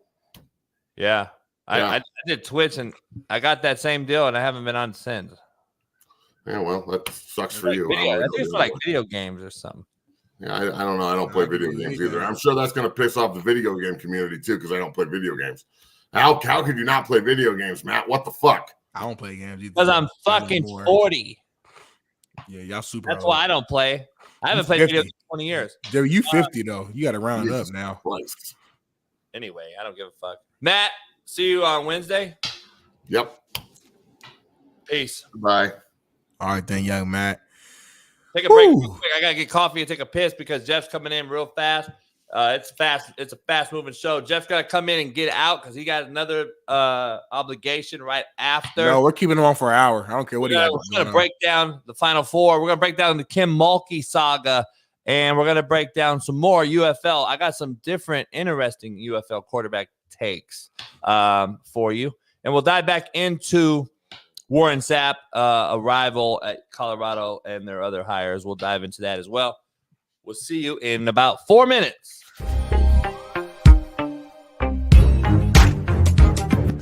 It was a good time. Man, how you been, man? I miss you, man. I ain't seen you in a minute. Yeah, no, I'm good. I'm good. Just staying out the way. Right now, we're trying to make another championship run. We have the San Antonio Gunslingers this week, and they're a pretty good team. They're the number one team in the league right now. They got a good quarterback. They got a good team, and so this week's going to be a tough one, but hopefully we come out with a victory. But other than that, I've just been working out, staying in the gym, just throwing the football around.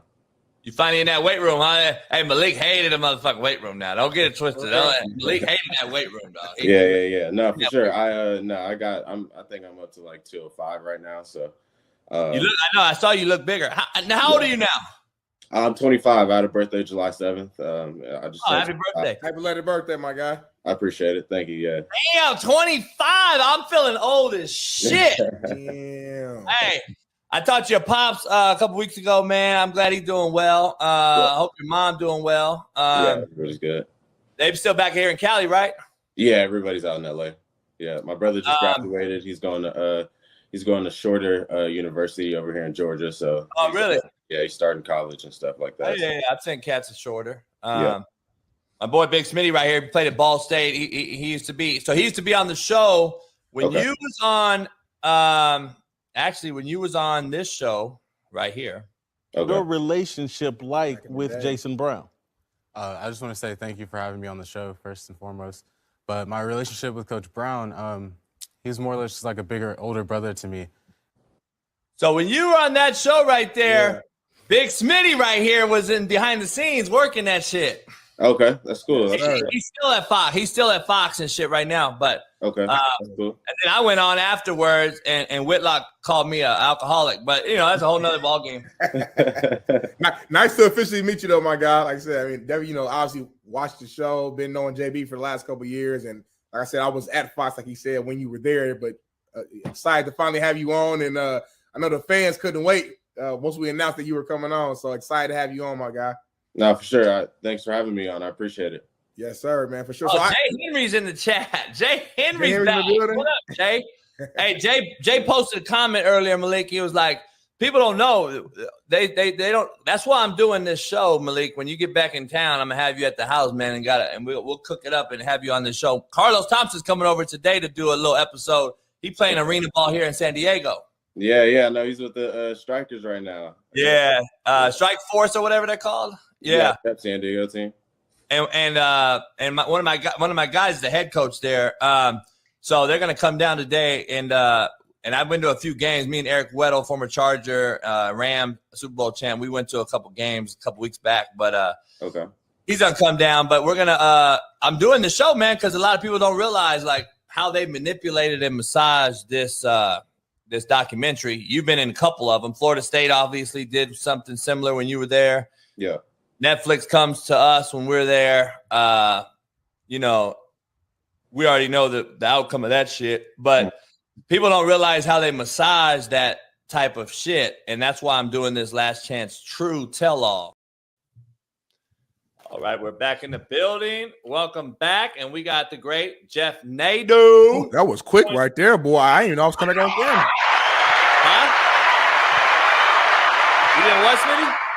I said that was quick right there. I said I didn't even know I was coming back on camera. I could have had my. I told Bailey let's roll because Jeff was here. Jeff don't have a lot of time today. Appreciate you coming on, Jeff. I know you got to US after this.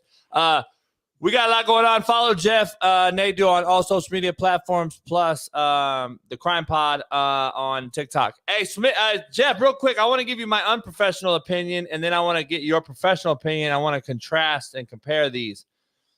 I don't think Edie's very skilled player at all, as far as skill set. We like the new layout, Bailey. That shit's fire. The three person layout with the thing in the middle. That's fire. Jeff, I don't know if he's very skilled. I think he's just a huge gump. Number one. Number two, I think the best big man in basketball is the UConn kid after watching the last few weeks and as far as skill goes. And then I want to get your take on the NC State matchup with them, Edie, because I think Edie, although doesn't even need to jump, he can probably block the big round mound's shot. I think the round mound being the smaller guy in this situation is going to actually get him off the ground and cause some maybe early foul trouble. I think the NC State causes a matchup. They're my dark horse. I picked them weeks ago. They're still alive. I think NC State advances in this game for some unknown reason. I'm going to stay with my dark horse. Yeah, there's one thing you've been right on is NC State. I mean, that's a great call by you, man. I mean, I remember you were calling them, like 10 days ago. Look, he definitely has the ability to maybe be physical with that Zach Edey. He's got the kind of the huskiness to do that. But look, the truth of the matter is the reason Zach Edey gets 35, 40 points a game is because he's at the free throw line 20 plus times. He gets called significantly different than anybody else. Watching his games are brutal. Remind me of Shaquille O'Neal. Yeah. Like Shaquille would get to the free throw line, fouls on him, but they wouldn't call fouls on Shaq on the other end. They don't call Edey for fouls for shit. No, he actually, I think, really into the guts of the game, he didn't have any fouls. He shot more free throws yesterday than the entire Tennessee team did as a team. So you're going to get in games where they're going to shoot 40 free throws.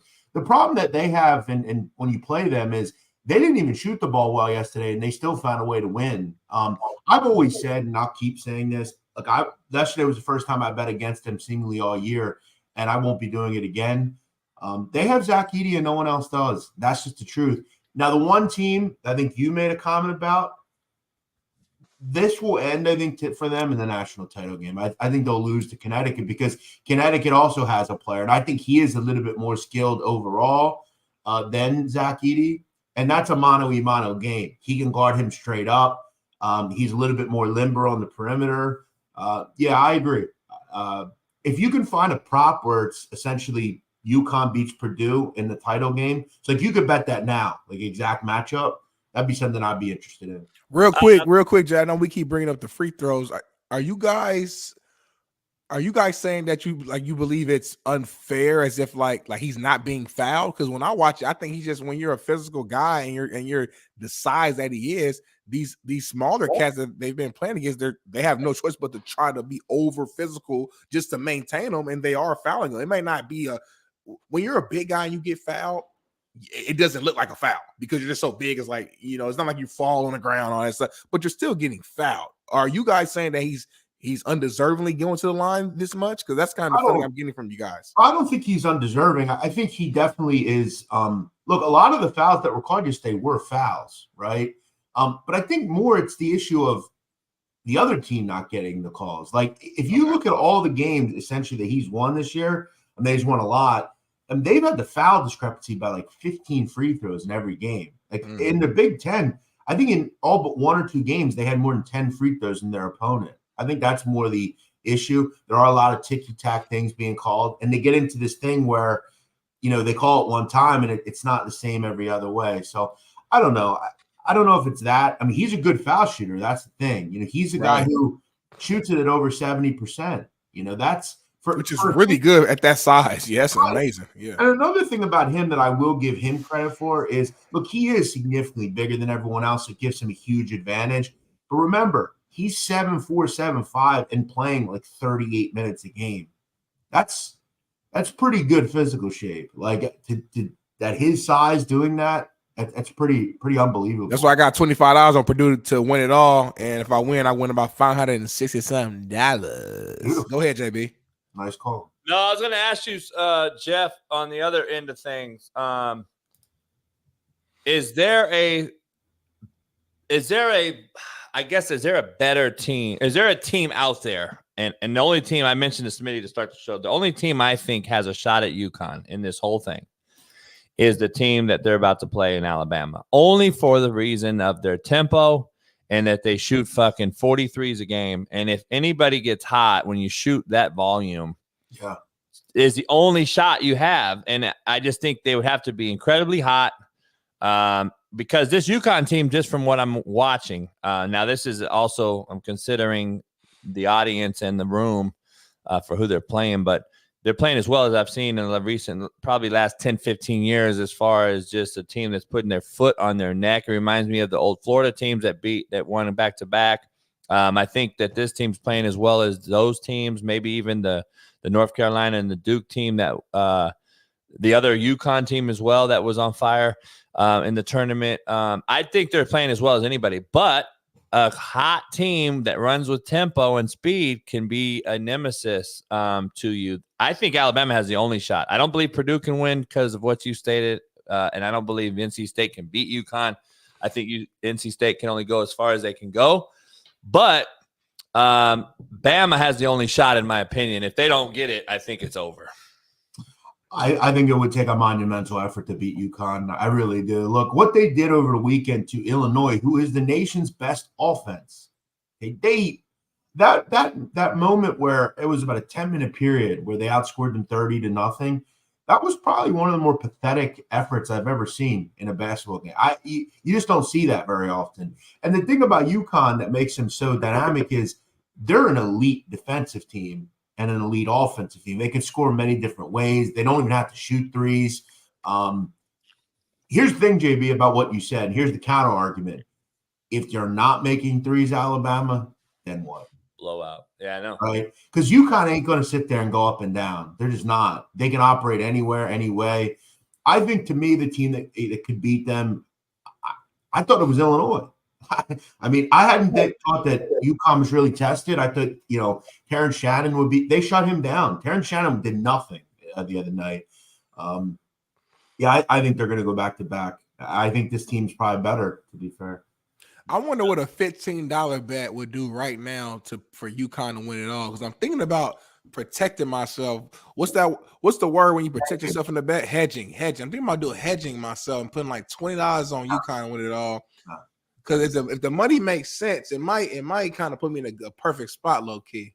Listen, here's what I always tell people for gambling. Look, if you, I don't know people's financial situation, but to me, you shouldn't be gambling for gambling is not an easy enough thing to do to like if you can't afford it, you shouldn't be doing it. That's how I look at it. And I've heard you say many times, like, to you, gambling is just a fun thing. It's 15, 20, whatever. To me, it isn't worth it because it's cutting into your profits overall.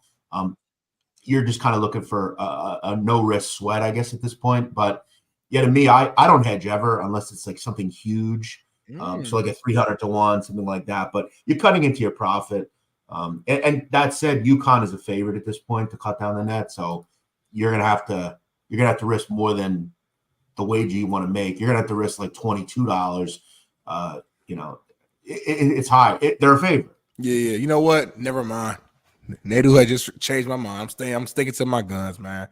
Sticking to my guns. So influent. I could sway. Listen, and that said, UConn is like the odds-on favorite for sure, right? Like, and if you really want to hedge in the final, right, where there's just one game, so UConn will probably beat Alabama. They're a large favorite. You get to the final, the dog, so Purdue or NC State will be plus money. Then you hedge, right? Maybe you hedge for $50, right? So you win either way. And that's why we bring you on here, man, because you're educating us. JB and JB has gambled more than me, but you can always learn. We're learning more as we go each episode. We're on Winnable right now. And right now, hey, I could cash out right now and leave with some money right now. But I'm going to keep it going. But the thing is, like, for me, like, it really depends. Like I said, if it's a huge thing, like a $300, like that horse race I had a couple of weeks ago, that was that was even hard to hedge. Like, you don't want to cut into your profits because you just need the one thing to go right. And that's why it is gambling in the end. But for me, when I have a future, like you're talking about with a team and it's a 3-4 1, I will hedge because I'm trying to get something out of it. Okay. Parlays, things like that. But one-offs with the favorite. Gotcha. Makes sense. Jeff, before you get out of here, so you expect it to be Purdue UConn in the final is what you're saying? Well, listen, JB. Last night I watched Old Yeller. Great movie. Old Disney movie. You know, the old Disney movies are really kind of macabre, weren't they? Do you ever think about it? That was a Disney movie, right? I'm not going to spoil the ending, but most of you have already seen it. They take the dog and they shoot it out of putting him out of his misery. He has rabies and he has to go. That's me at this point with college basketball. I need to be put out of my fucking misery. I can't hit a game. Shoot me in the fucking head. Throw me to next year. Like, I have to at this point. But are you watching the Natty tonight? I mean, not the Natty, the Elite Eight tonight, but so I call it the Natty. Fair. I've actually had some success betting the women's tournament. I don't think I've lost. I'm 5-0, I think, betting it. And this line's interesting in this game because the whole world's going to bet LSU because they're getting a couple of points. But if you look at this line, it opened up 1.5. It's been bet up. People are backing Iowa. Smart people are betting Iowa here. Something tells me, though, it comes down to the wire. I'm really torn on this one because Caitlin Clark's so great, but they're big, man, LSU. Angel Reese, they're big. They're a big team.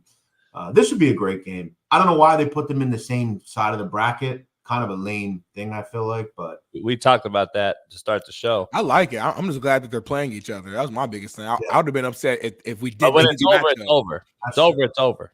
Yeah, but they still have South Carolina too, and they are the best team in the nation. That's all I'm saying. You put Iowa over there, Iowa would not be South Carolina. So I'll tell you we would not see this matchup.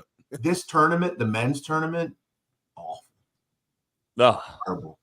I mean, I got to tell you, I didn't watch 1 minute of NC State Duke. I probably should have. I don't know. That was actually a good game, though. But yeah, but what I'm saying, like up until then, it'd been a mess. Tournament sucked. And like I'll tell you again, I'm just at the point where I'm ready for this shit to be over. This season has sucked that bad, and I'm tired. I'm just done with it. Like I'm done with it. It's hard, man. It's hard to bet on college players who are pay to play, and they're going to be new players every semester at your school. It's just too hard. I just get every game is I pick the team that can't make anything. And then the NCAA now is trying to bet prop picks in college. All ironically, after the whole Porter and the Toronto Rap, it's just coming down to college. Again, another way for the NCAA not to fucking have to pay anybody. It just blows my mind, man. The irony of when they did it to me last week. I don't know if you heard about that, but it's fucking crazy. I got to ask you, though, this Kim Mulkey thing, the flamboyant head coach for LSU, I gotta tell you, I'm a big fan of hers. I love her. She's sexy. I mean, I love Kim Mulkey personally. Yeah. That fucking personality, I love it. They did a hit piece on her, and it was coming down the wire. 2 weeks ago, she said, I know this is coming. I'm going to sue you if you do it. They did it, and it happened to be an hour before tip-off against UCLA. It's just a fucking joke. To me, it's like the unbelievable. And the hit piece was absolutely had zero relevance of anything. Like it was the LA Times, though, right? I think it was a few posts. No. The Washington Post. It was Washington Post. Washington Okay. Post. I don't know why I thought. Okay, maybe I'm Because I'll tell you why. So the Washington Post did a hit piece 2 weeks prior. They were saying it was coming. Players told her that got wind of it. She came out and I'll sue you if you do it. Blah, blah, blah. This was 2 weeks ago. I remember that. And so she came out and said it. Well, then the Washington Post did it right before UCLA tip-off, which is to me just the chicken shit of all chicken shits. And then I did this post, and I said basically the Washington Post said Kim Mulkey coached hard. That's basically what it was. It's just unbelievable to me. It's an absolute fucking joke. Yeah, but the bigger issue is it's not maybe she did or maybe she didn't, but who's telling her this? This unnamed source bullshit that people do. No, she said it. She said who told her. She said her former players told her that they got wind that the Washington Post was going to do a hit piece on her. So two of her former players. Where do they get this shit? Oh, she was mean to people that were. Oh yeah. Who told that? It's all. How do we know you're just going to make it up? It's all shitbirds that were cut or that had a disgruntled time. You know what I mean? So then they beat UCLA yesterday at home here in LA or 2 days ago. And the LA Times beat writer writes a column and says, you guys are a fucking unruly bunch of thugs and blah, blah, blah. So she came after the LA Times as well saying, you know, you guys are fucking a joke. You have no clue what's in our program. We just beat you we beat your team from LA, and now you want to do another add-on to the Washington Post. This is what happened to me when some bullshit charges were added to my name that no shape or form had anything to do with me, and then everybody piles on. And they pile on for everything. He yelled at players, he yelled at coaches, he's an asshole. So they blocked. That's what they're doing to her right now. For what reason? Maybe a white girl coaching all sisters. I don't know. But there's a reason. And there's a reason. I'll tell you what it is. They do it to me. They do it to you. They do it to a lot of people. They just don't like them, right? And I'm a nobody, right? But like I look at my old boss. People just don't like him, right? So they pile on. They have these vendettas for years. They do this at every level. They do this if you're a criminal and you're making money and you leave that life. They don't let you live your life. They hate you. They have vendettas. But this is the issue with the media, right? Because now these people are setting this up for years down the road for people to not trust the media. We can't trust what they say because of shit like this. Unnamed sources, unnamed people. This person said that. How do we know they said that? Are you going to tell us who said that? Are they going to come out and back that up? There's nobody doing any sort of research into did anyone actually say that? There should be a fucking retort to this and say, this is what really goes on here. People say shit about me all the time. Someone yesterday called me a CHOM, that word. There's no fucking basis to it. They just say it. And if you call them out, oh, well, I thought he was. There's no fucking basis to it. Hey, you? Somebody's getting a Zoom call. But yeah, no, that I seen that. I mean, both the pieces. Jeff, I know you got to go, Jeff. They're just hating on LSU right now. Exactly. I know you got to go, Jeff. On the criminal side of things, I just want to get your take on this Rashid Rice crash. Crashes his car, basically, and then he walks off the scene. A woman and a 4-year-old are, I believe, in the hospital. He walked off like nothing happened.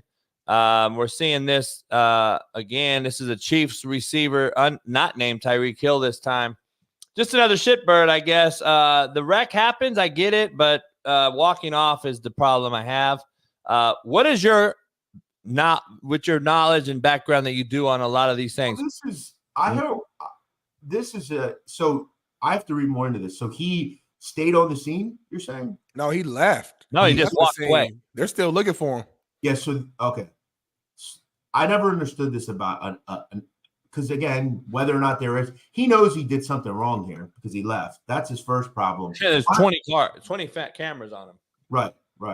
Well, he knows what's up. You can't leave the scene of an accident, but he knows it's even worse because it wasn't an accident. He was racing another car. Yeah, he's fucked.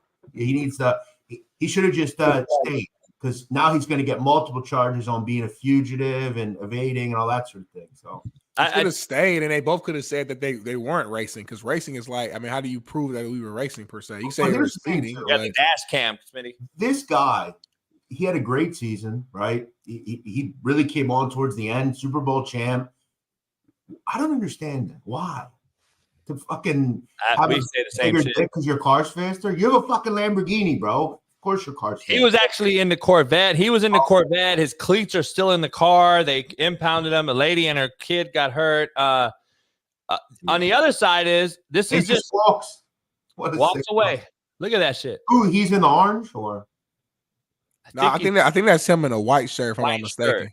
Yeah, I was gonna say the orange short, small guy. Nah, he's got the dread. And he was a great player in high school. Or This kid walked in to turn himself in. Sutton kid, who's been on the run now for over a week and a half. The Cameron Sutton kid for the Lions. I don't get it, dog. I'm really lost for words. Like, these cats have the world in front of them. I don't know why we can't leave this shit behind as a role model, whether you think you are one or not. Well, and I agree. Athletes should not be looked at as role models. I totally agree with it. But we are. That's the problem. We are looked at. One thing about, then I got to go, but I want to say one thing. I heard a porn star. I'm fascinated by porn stars talking about their life, like why they do what they do and the things that they do. And I heard this chick talk last night about how she was talking about these celebrity sex parties they have, like A-list celebrities, right? And everybody's masked up and you have to sign NDAs. And the guy's like, well, if you're an A-list celebrity, why are you going to stuff like this? Like, why are you putting your health in harm's way? And she talked about how they've done everything and there's no excitement left. You fucked every girl, you know, there's fucking motherfuckers. But long story short, I think these guys have done it. They've been around, they fuck girls, they've had fun, and they're just trying to be, you know, do something else, I guess. And they hang out with the wrong people, and before you know it. That was the thing about me when I had my shot at the T in the NFL, and then I got around these people at Netflix, and then I was told the same story as you just told about that. And I said, there's just no way. People used to use your excuse as, well, they've had so much pussy that they want dick now. All right, I gotta jump off. All right, Jeff. We'll see you, my guy. Sorry, I have to jump off. You're good. I appreciate you jumping on here. I'll see you Friday. Business. See you. All right, later.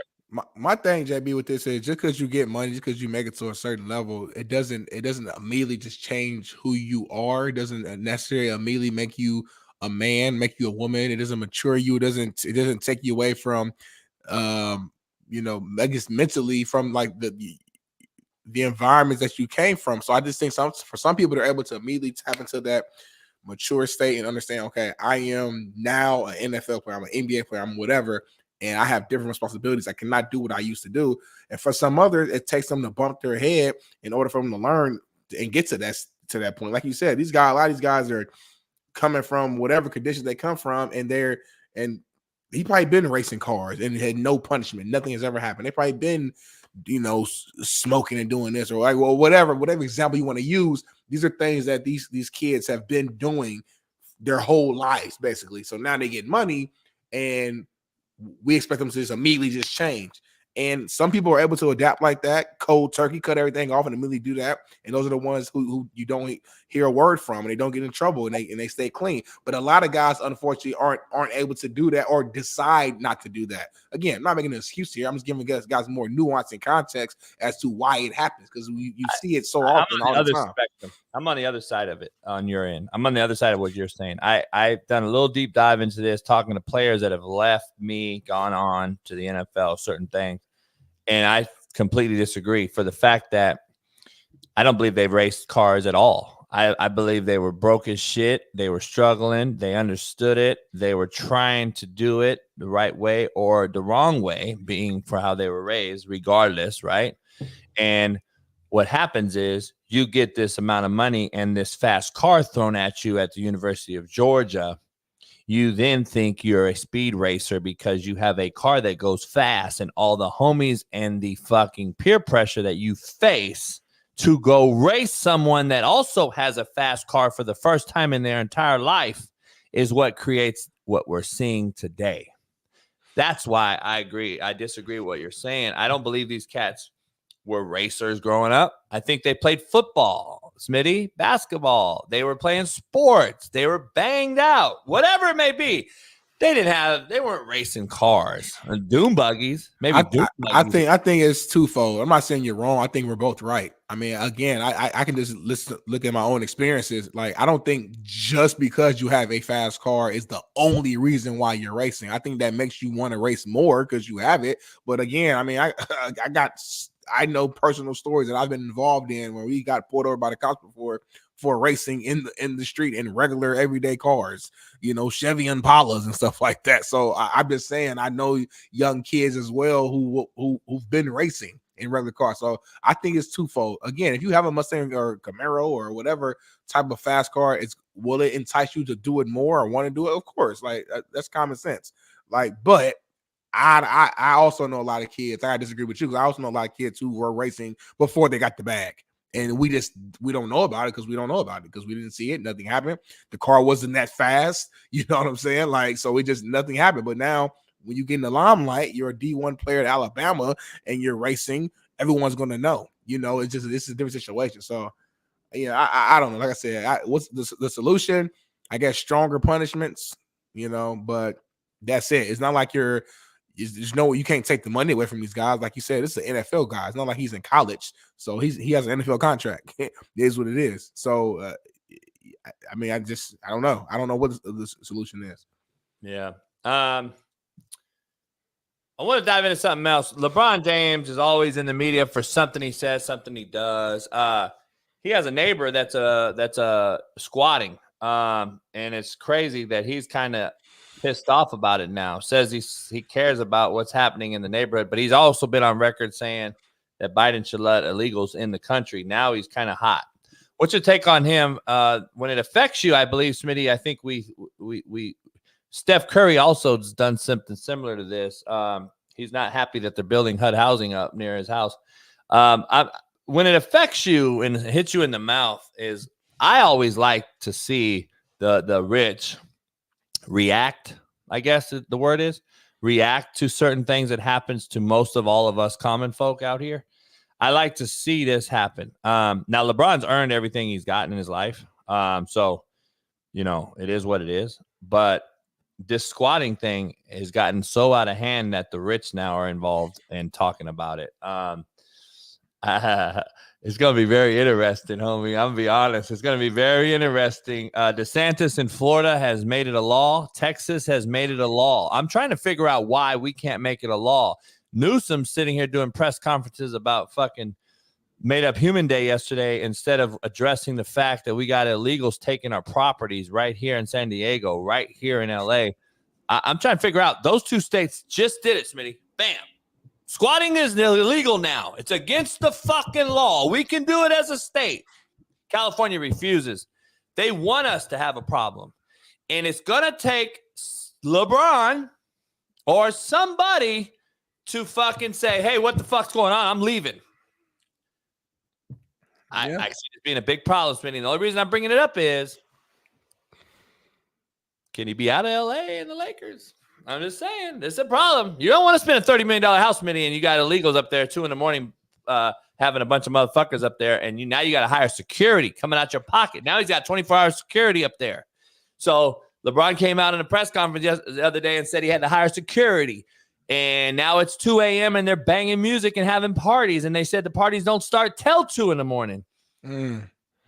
Yeah, man. I mean, this is wild. Some of these stories I'm saying, cocaine orgy parties by the squatters.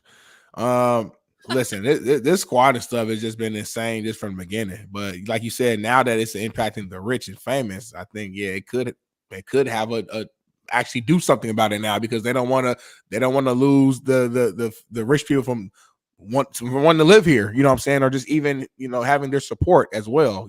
As you think about the politician side. So I don't know, man. Like, but you are right. With things, holidays we've created though.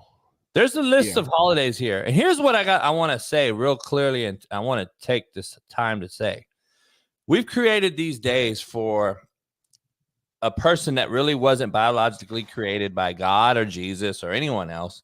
These are all made up humans. We literally have an entire calendar of days, an entire months, plural. When we had to create Black History Month and give blacks a month when there shouldn't even, that to me is a slap in the face. They should just be regular, common, fucking everyday folks. All of us should be the same. I don't get it.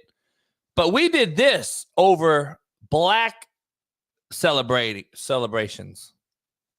I find it a problem. I find that sole issue to be a problem. Why we make this such a big deal. We literally push this in your face. We throw it in your face. This calendar goes to schools. It goes to schools, our kids, etc. So I made my own. And mine is a little different. But I got common days. Go outside and play the whole week. You had a week. So I'm going to make a week. Go outside and play week. Teach boys how to be men week. Like, I want to know why we don't have this shit. March 31st, I started the show off with it. Listen, I know shit changes. I know the dates change. I know days change. Thanksgiving's always on a Thursday, though, right, Smitty? And the day changes, right? The date actually changes. But Thanksgiving is always on a Thursday. Yeah. They knew when they made this that in some time it's going to land on Easter. They knew this when they created it, whatever, years ago. And the fact that it's not about me going to say Biden did this.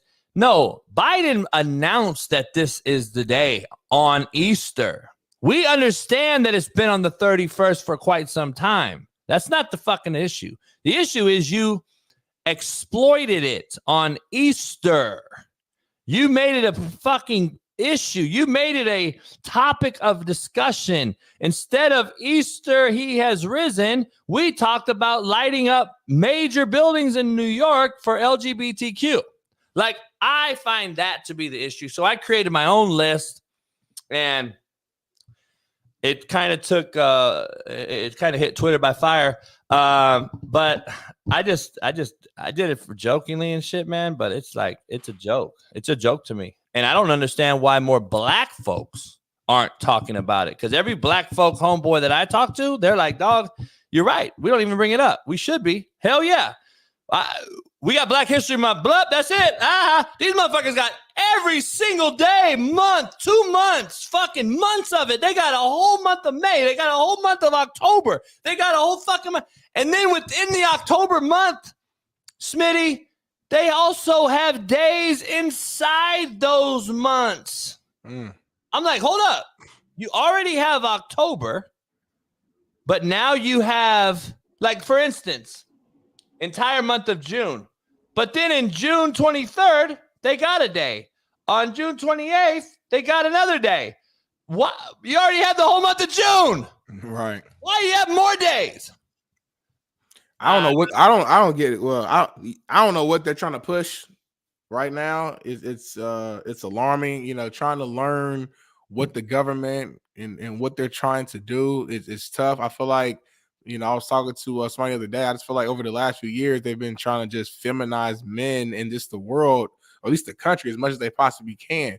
And I'm just trying to understand the why behind it. And maybe I'll never know, or maybe down the road we will know. But I don't fully understand it. And you mentioned, you know, black people not speaking up on it as much.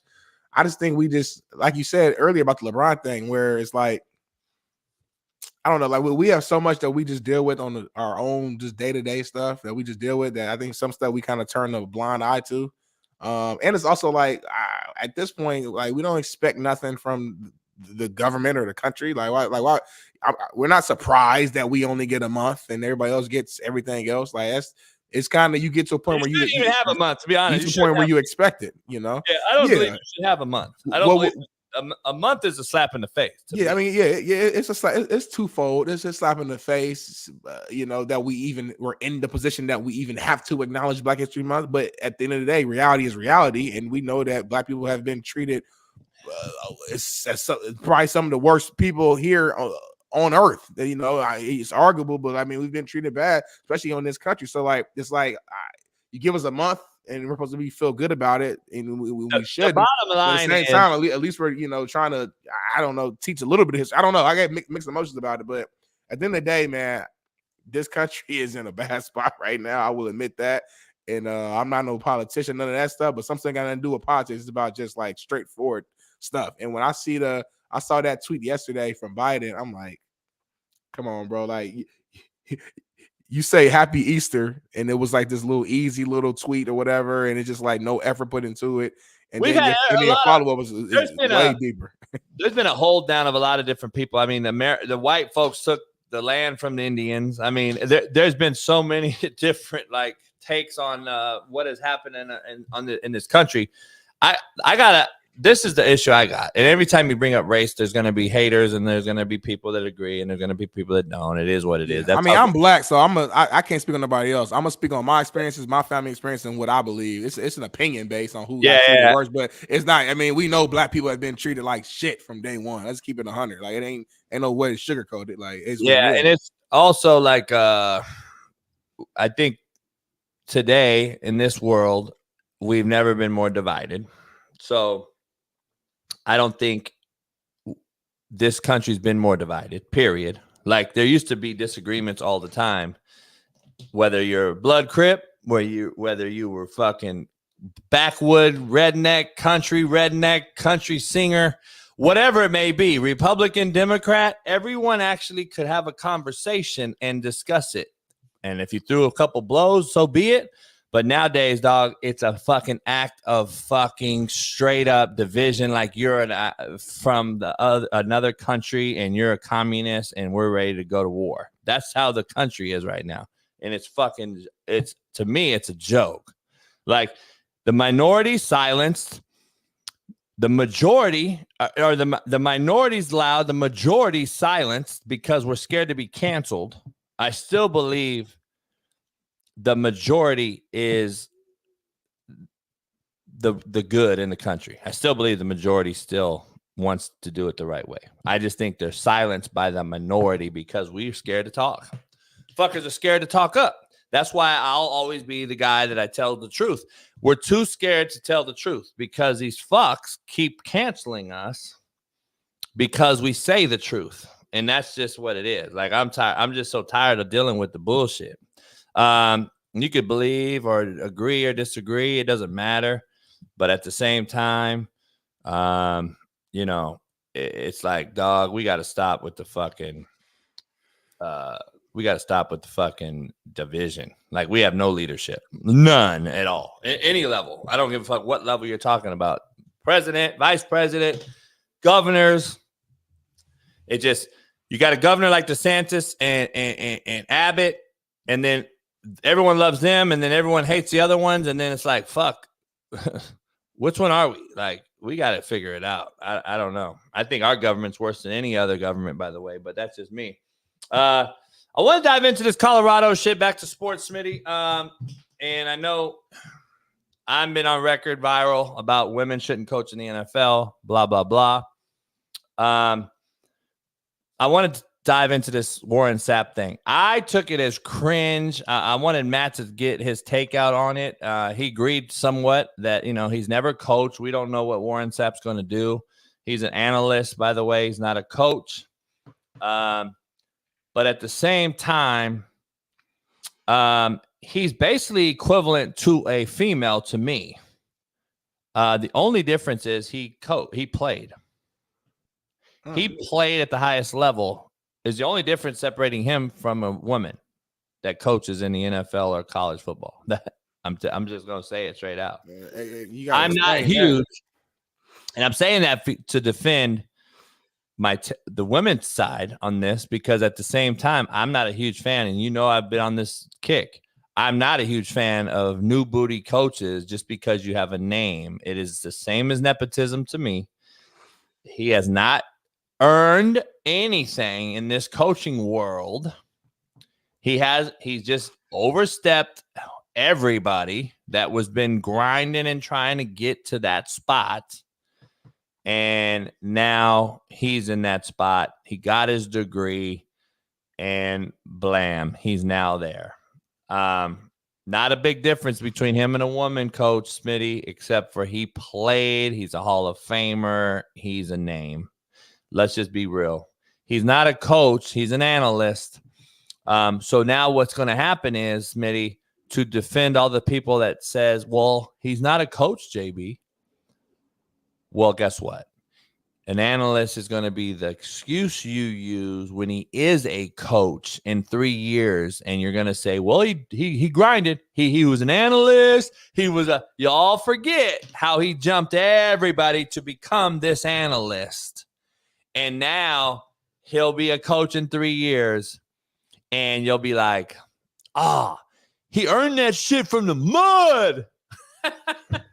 No, he got a fucking bullshit degree from some shitbird institution that took 2 months, and now he's qualified to be the name that they wanted to hire, and they hired him. I get cringe vibes, Smitty, when I see Warren Sapp in there, when I see this other guy, whoever he is. What's his name? Well, we never had the name fully. It was the director or whatever. But my question to you I don't even care about that. My bigger question for you is, what's your big issue with nepotism? And we've had a conversation before, but I just see that you have a huge issue with nepotism, and I don't. I've coached. Okay. So I've coached in this profession for a long time in this business. And nepotism has ruined a bunch of grinders and young people's admirations. It's absolutely killed them. It has allowed the young generation of coaches who did everything we were told to do as young coaches. Grind, go get the coffee, go set up the field, go line the field, go paint the field, go do all the shit that none of you young booties now don't even have to do. And then, bam, Belichick hires his son, who's never coached, who never did anything, who was his son. That is the problem. Bam. Bill Snyder at Kansas State hires his son. His son never coached. His son was a bookworm in the office. They hire his son. His son later becomes, oh, shit, he could be the coach in waiting one day. It's like, wait up. What happened to all these cats? But then on the other side, being a coach, again, I hate to bring in race and color to this, but this is what the facts are.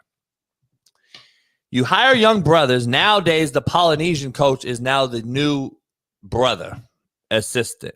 I want to be real. I'm going to clarify what I'm saying. The Polynesian coach is now the coach they hire, similar to what Brothers was years ago, 20, 30 years ago, when they were hiring brothers as to be assistants at all-time high. Why? To maintain the fucking group. Oh, they're going to control the roster. All right? Y'all in the chat can say what you want, but this is facts. Then those same brothers you hired to manage the roster got bypassed because of a fucking nepotism hire. And now that kid got shitted on by doing everything they told you to do. Go to the clinic, go to the AFCA, sleep on the floor, grind, blah, blah, blah, blah, blah. This is what pisses me off about this non-coach or player that doesn't understand, the casual fan that just subtly just lets it go. Like Rice walking away from the crime scene there. It's just, it happens. We take it like it's no big deal because you didn't do it, homie. You fuckers didn't do the shit I'm discussing, sleeping on the floor at the AFCA for 19 straight years to be that guy to get the analyst position. You didn't do the things that all the people told you to do. The good old motherfucking Tommy Tubervilles and fucking Bowden and everybody that told you, I did this. You got to do it. So we did it. We wanted to be the guy. Guess what? They just jumped you over for a fucking nepotism hire. In the coaching profession, and I get it happens in all professions. It is what I say. That's life, JB. I know it hits different because you did it. And I'm sure it's personal, but that's just life, man. It's in corporate America. It happens at Fox all the time. It happened right now at Fox. But we're specifically talking football. Yeah, I know, but I'm saying this relates to like bigger picture. Though. Like this isn't exclusive to football, though. This is just life, and I mean, whether it's right or wrong or whatever you want to call it, that's just what it is. Like, life ain't fair. And you know that. I'm not teaching you that. You know that. But I'm just saying, like, that just, like, you nut up or shut up. We can mope and grope and, oh, it's not fair. Figure it out. Maybe the opportunity wasn't for you. It's not like, I guess my only thing is just because, all right, let's say Belichick hires his son. So now a guy who has been grinding underneath him feels like he missed out on an opportunity. Okay, well, it's not like you're just done coaching now. Find another opportunity. Get a one somewhere. Like you, I guess I grew up with the mindset of figure it out. And it doesn't mean that life is fair. It doesn't mean life's going to treat you right. It doesn't mean that you haven't been done wrong. But I grew up in the mindset of, hey, it is what it is. Figure it out. No matter what you're going through, nobody cares. So what? This guy surpassed you. So what? This happened. Everything happens for a reason. Figure it out. And I guess that's what it is. I'm not going to feel bad for somebody who got over, stepped or whatever because of a nepotism hire. Because in some other cases, that nepotism could come back and benefit you in some way. Like, I think we live in a world, it's relationship based. And if you have a relationship with somebody, that you will be benefited. You know a lot of people, and you get benefited from certain things.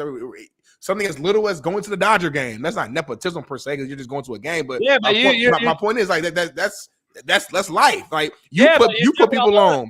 You asked me a question on why I don't like it, and now you're jumping all over the place. I told you why I don't like it. You asked me a question. It doesn't make it right, Smitty. It doesn't make it right that you're defending it. It doesn't make nepotism right.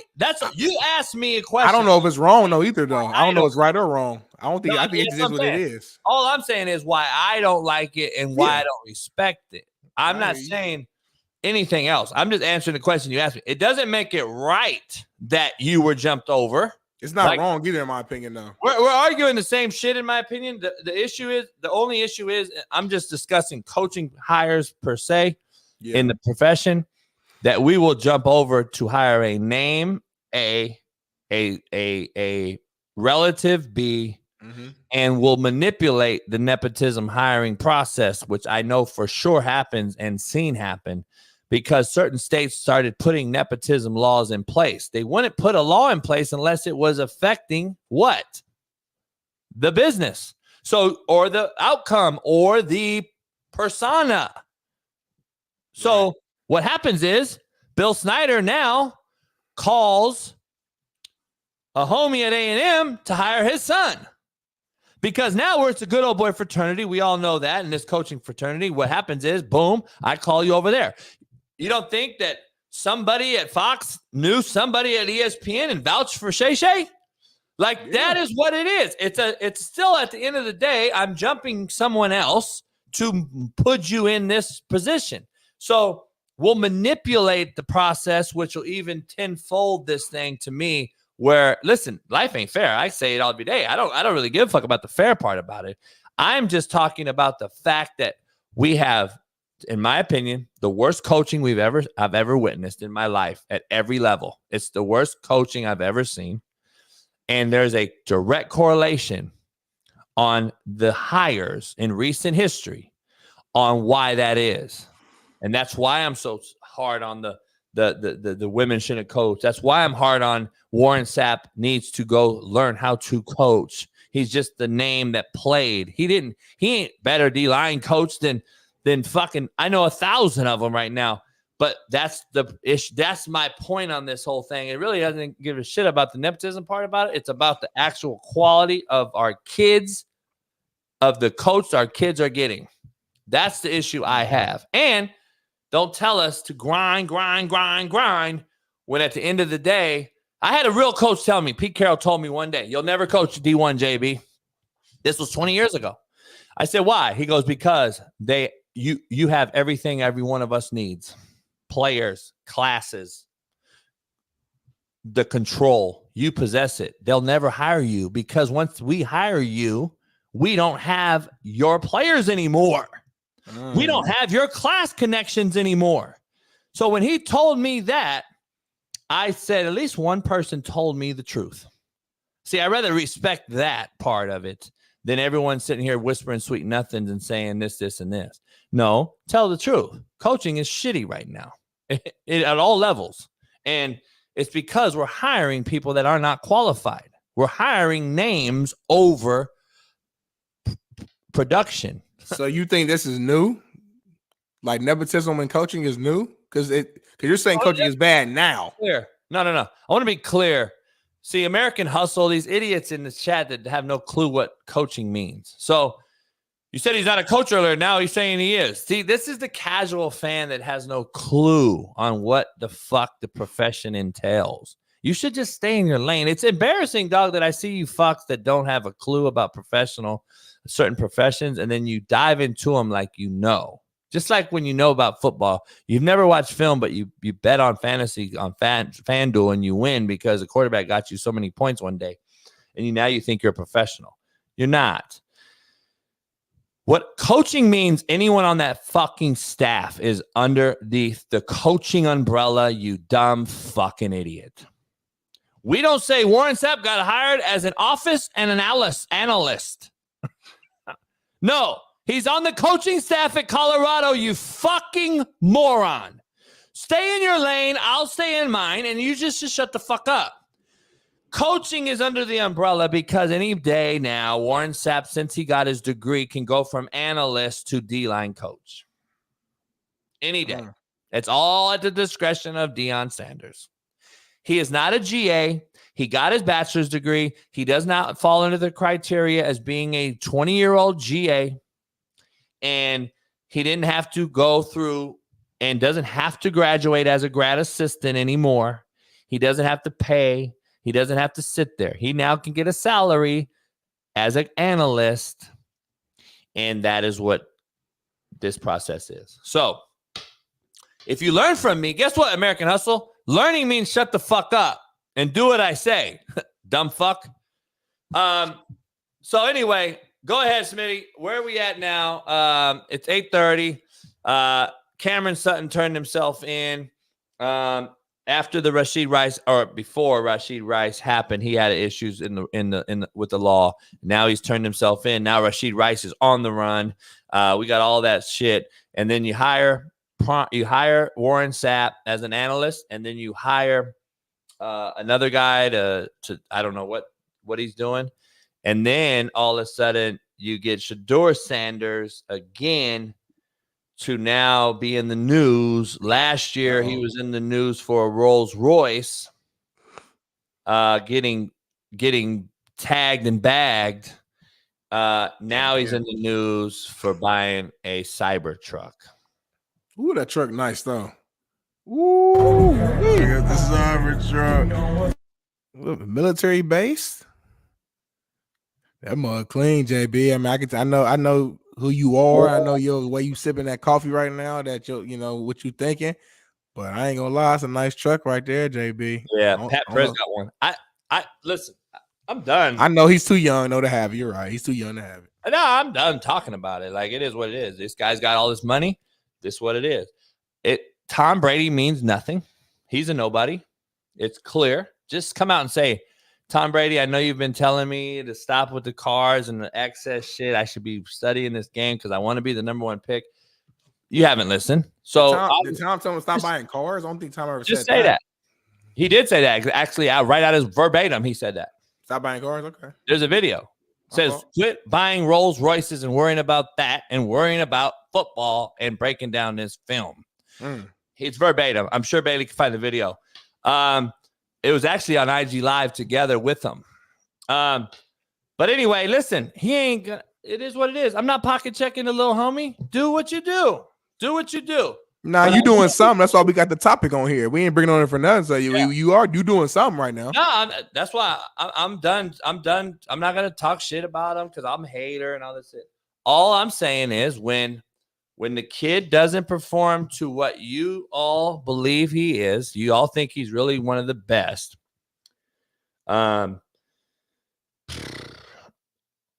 Go back and look at all the other shit that he makes a target on his back for. Like, I'm just not gonna blame him buying some cars on this. You're just gonna blame? What are you gonna blame then? He's not very good. Yeah, brass tacks. That's what it is. Brass tacks. That's what it is. Like all the trucks and all that stuff. Matt think he's the number one pick though. I know Matt said that. I never said that in my life. I worked super duper hard. He's not gonna be number one pick. Yeah, I mean, I think if he balls out this year, he'll be a first round guy. Yes, I mean, look at his numbers. Like, they have to win this year. I think he'll be a first-round pick. So, I mean, that's what it is. I don't think buying cars will have any impact on that. You could be the hardest worker in the room, and if you ain't got the skill set, you ain't got the skill set. I know scout team guys at Ball State that worked extremely hard. Worked a little harder than me, maybe. They didn't outplay me. So, like, at the end of the day, all this stuff I know some of the best players on our team didn't work that hard, buying clothes and weed, this and that. Hey, NFL, ball out, CFL, whatever. So, like, at the end of the day, man, I hear you, but I didn't see too many examples of people, like, doing it both ways. So, like, at the end of the day, the main thing is the main thing. If he goes out there and he produces, they go out there and win 8-9 games. He has really good numbers he did last year. He'll be in the NFL, and that's what it is. Like, him buying a car again. This is what it is. At the end of the day, these guys got money. They're young. They're gonna get nice stuff. I'm sorry, we can't expect the 18-year-old to be a 65-year-old, because when we were all 18, we weren't like that. Hell, if I get paid tomorrow, I'm gonna get me a nice car. JB was on here last week talking about how I got he said, me and Smitty, we grew up, we had horrible cars. He said, Smitty still got a trash car. You right. If I get some money, best believe I won't have a trash car. So, like, that just is what it is. If you came up on some money, JB, you like cars. I know for a fact you just bought a nice car. But again, you've older, you've earned it. At the end of the day, we men. We like nice stuff. We like nice cars. That's what it is. At the end of the day, that has nothing to do with how he performs on the football field. That's a separate thing. Yeah, I really, to be honest with you, I don't give a fuck. Well, we shouldn't have put it on the rundown then. No, we were talking about all the Colorado shit. He perfect segue. You have to show it. It's going to be talked about. It's going to be on the fucking thumbnail sooner or later. So, I mean, why not bring it up now? He caught the Malibu trash, D. Jones. I'm like, shit, the Malibu, that's old Betsy right there. Clean. Have you seen this? Boy. Runway walk. No, not this, not that, Bailey. I'm talking about on the runway, throwing the fucking ball on the runway with Dak Prescott, the airport runway. Have you seen that? Yeah, you talking about when he was waiting to get on the plane, just throwing it? I want to break down. Bailey sent me that, and I was like, what the fuck are we doing? I want to break that down, though. Right. As a quarterback. I want to show you all. Something. Why it was on a runway, I don't have a clue. I don't really give a fuck. It was Dak Prescott landing, I believe, on the runway, in a plane or something. But they were throwing the football casually, fucking around. Okay, I really don't care. If I cared, you would have saw me tweet it out or something. I really don't give a fuck. But I want to break down something. I showed Matt this particular thing, and I want all the casuals in here to see what I'm about to show you, and I can't wait to show you the difference between a big-time NFL quarterback, who a lot of us call mid, Dak Prescott, versus who a lot of you think is a first-rounder or first pick in Shedeur Sanders. Like, I want to show you the actual difference in the two, because there's a huge one. And when Matt talks, that's why Matt and I'm like, I don't see it. Like, the quarterback, we already talked about being declined as a declining commodity. We've been talking about it for quite some time. It's getting worse. And I think we hype it up because of who they are. We hype it up because of the Rolls truck and the fucking Cyber truck and shit. That throws you off of actually what he really is. He's really good. He's really he's special. No, he's not. He's really not. What is he, JB? What is he? Shedeur Sanders? Yeah. Brass tack. Just what is he? Keep it all the way 1,000. Another quarterback in college. Just a regular dude. Okay. I'll tell you really what he is. He's Deion Sanders' son. Okay. That's what he is. If he was anyone else's last name, we wouldn't be talking about him. Not like this. We know that, right? You know that. Yeah, not like this, of course. But I mean, I still, listen. I mean, the kid had, first of all, Deion got 2 sons. We don't talk about Shiloh like this. Shiloh's good. That's what I'm saying. No. The reason we don't talk about talk Shiloh like this, well, the reason we don't is because that's my point. He's not just Shiloh. That first of all, it's not Dak. That's hilarious. That is not Dak Prescott. That's hilarious that you said that was Dak. He do kind of look like him a little bit though. But we don't talk about Shiloh like that because he's good, but he's not like he's like a 3rd, 4th, 5th rounder type good, which is still good.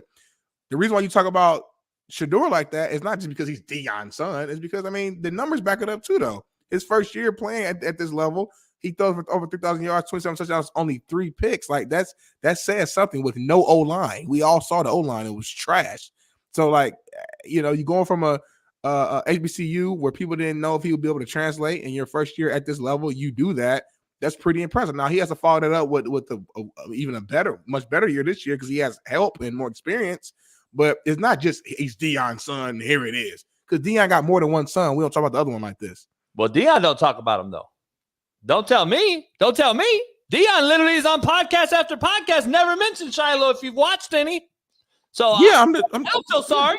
I don't feel bad at all. That's on Deion. No, I'm not. No. Time out. You're missing my point. I'm not yelling at you. I know what you're saying. I'm just saying he don't fucking talk about him. So fuck him. Here's what I want to know though. Please understand that right there. I just want you to watch his delivery and all this. This is not big time fucking, just his fluidity, his release, his platform. He's stiff as a boar. He doesn't have the ball does not pop off your hand. And people think that this is big time or something. Like, by warming up and just watching a guy bullshit you, that you got it. Period. That's not Will Levis, homie. That's not AR5. That's not the kid from Tennessee, Middleton.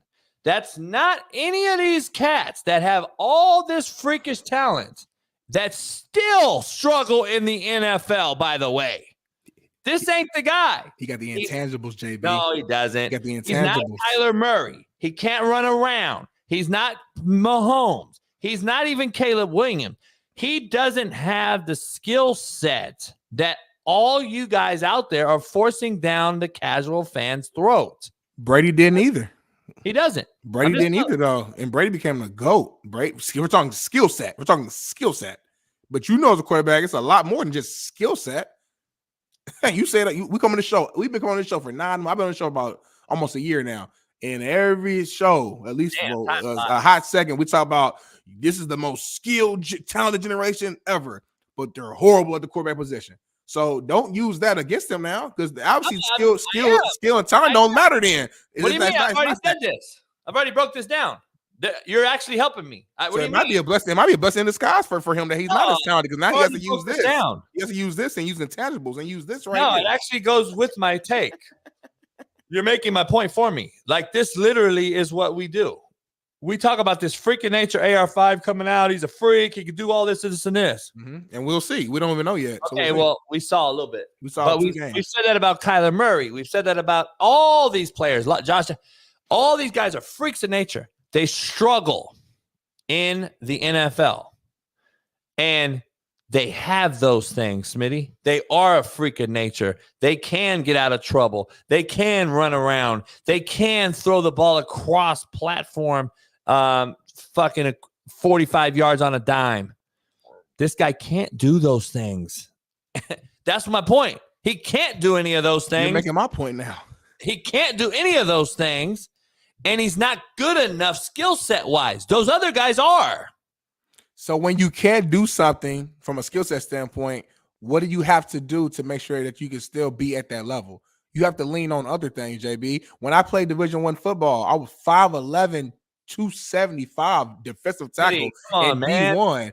I wasn't nearly as quick or as big or whatever as some of these other guys were. So I had to find what worked for me so I can still become an all-conference player and become a leader and become one of the best players within my conference. Again, that's a smaller example, but I'm just using that to show you when you lack in one area, you have to be great in other areas to still fit that narrative. So a lot of times they call it the gift of the curse of the gifted. When you are a freak of nature and you got this huge arm and you can run a 4.4 or 4.3 and run over everybody. Sometimes you don't focus on some of those little things, or you don't focus on those intangible things as a quarterback, and that's why when you get to the NFL, it doesn't translate and you struggle. Some of the greatest quarterbacks we've seen of all time, and even some of the best quarterbacks we're seeing right now. Think about Brock Purdy. That guy isn't nearly as skilled as any of the quarterbacks you just named, but the guy is really good in this league because he has the intangibles. He knows how to make the smart throws, and he helped lead his team to a Super Bowl. Can I break it down? See, that's break it down. Listen, no offense to you. You know football, and you know offend me, JB. I can take it. No, I know, but you know the all around sport. When it comes to finite details on a Purdy versus your take, Purdy has an Aaron Rodgers-esque delivery. He has a Kurt Warner platform, and he throws a great spiral. Now, what does that mean to the casual fan?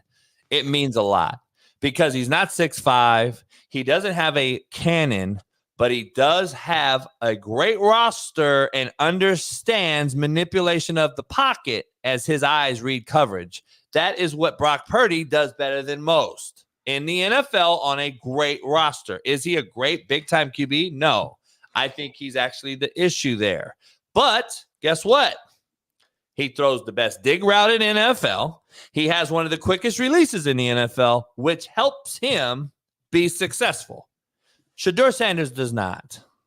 These other quarterbacks in the NFL have a skill set that is going to allow them to help when harm's way is in its way. Kyler Murray can do what? Run around the back of us, scan around, fucking be back there for 10 minutes because you can't touch him. He's a fucking freak. Josh Allen will run you over, throw the ball 80 yards. All these different cats have something. Shedeur has nothing. None of those things. So if he's going to be the smartest dude in the world, good. Keep it. Like, good for him. Maybe he will be. But he doesn't have the things that's going to get him out of trouble. What has made him good in college then? I know it's not the same. I'm just asking you then. Like, how was he able on a really bad team and a horrible O-line, no protection? They threw the ball 100 times because they had to because they were always down. How is he able to throw 27 touchdowns, over 3,000 yards, and 3 picks? I know, again, it's college, so it's not the exact same. But I still want to know how you're able to do it because that's not just some easy stuff that everybody does. You just answered your own question. What? You told us why. What did I say? Because they throw the ball a lot? All they do is throw the football. Okay, so why is his interceptions not like at 15, 16? Why is it only 3? Well, look what they're doing offensively. It's not like he's fucking. Look what he's playing. We've watched some of them, I believe. Like, what you act like this motherfucker's throwing dagger post curl corner. But you act like just because you throw the ball a lot, you're automatically going to just have good numbers. Well, like that doesn't mean your arm ain't going to have 27 touchdowns. Like just because you throw the ball a lot, if you're not, if he's as bad as what you say, then I mean, why isn't it 15-5? There's strength in numbers, correct? If you do anything more than Jordan shot the ball more than, so did Kobe, right? That was their knock. Remember their knock? They shot the ball 30 times. Of course you're going to score 50. What's the difference? We see the numbers when you throw the ball a lot in the NFL. We see the numbers are going to be more. There's a lot of skewed numbers in the league. That's why I don't look at stats. I look at the body and the platform, the skill set, the mechanics. I look at the ball popping off his arm.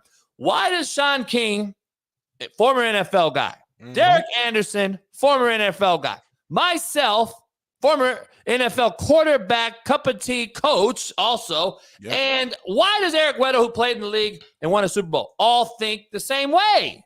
Like, why are we wrong? But you casuals are right. I want to know that question. That's the question I'm fucking answering back to you fucks.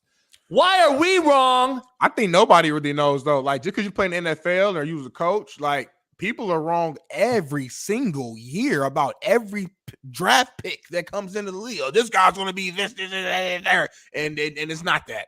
Like, no, like, so I'm sorry, but just because you play or even if you coach, just because you know the game, just because whatever, that don't automatically make you qualified to just be right on every single player. And that's not a knock or a diss to anybody. It's just We literally don't know.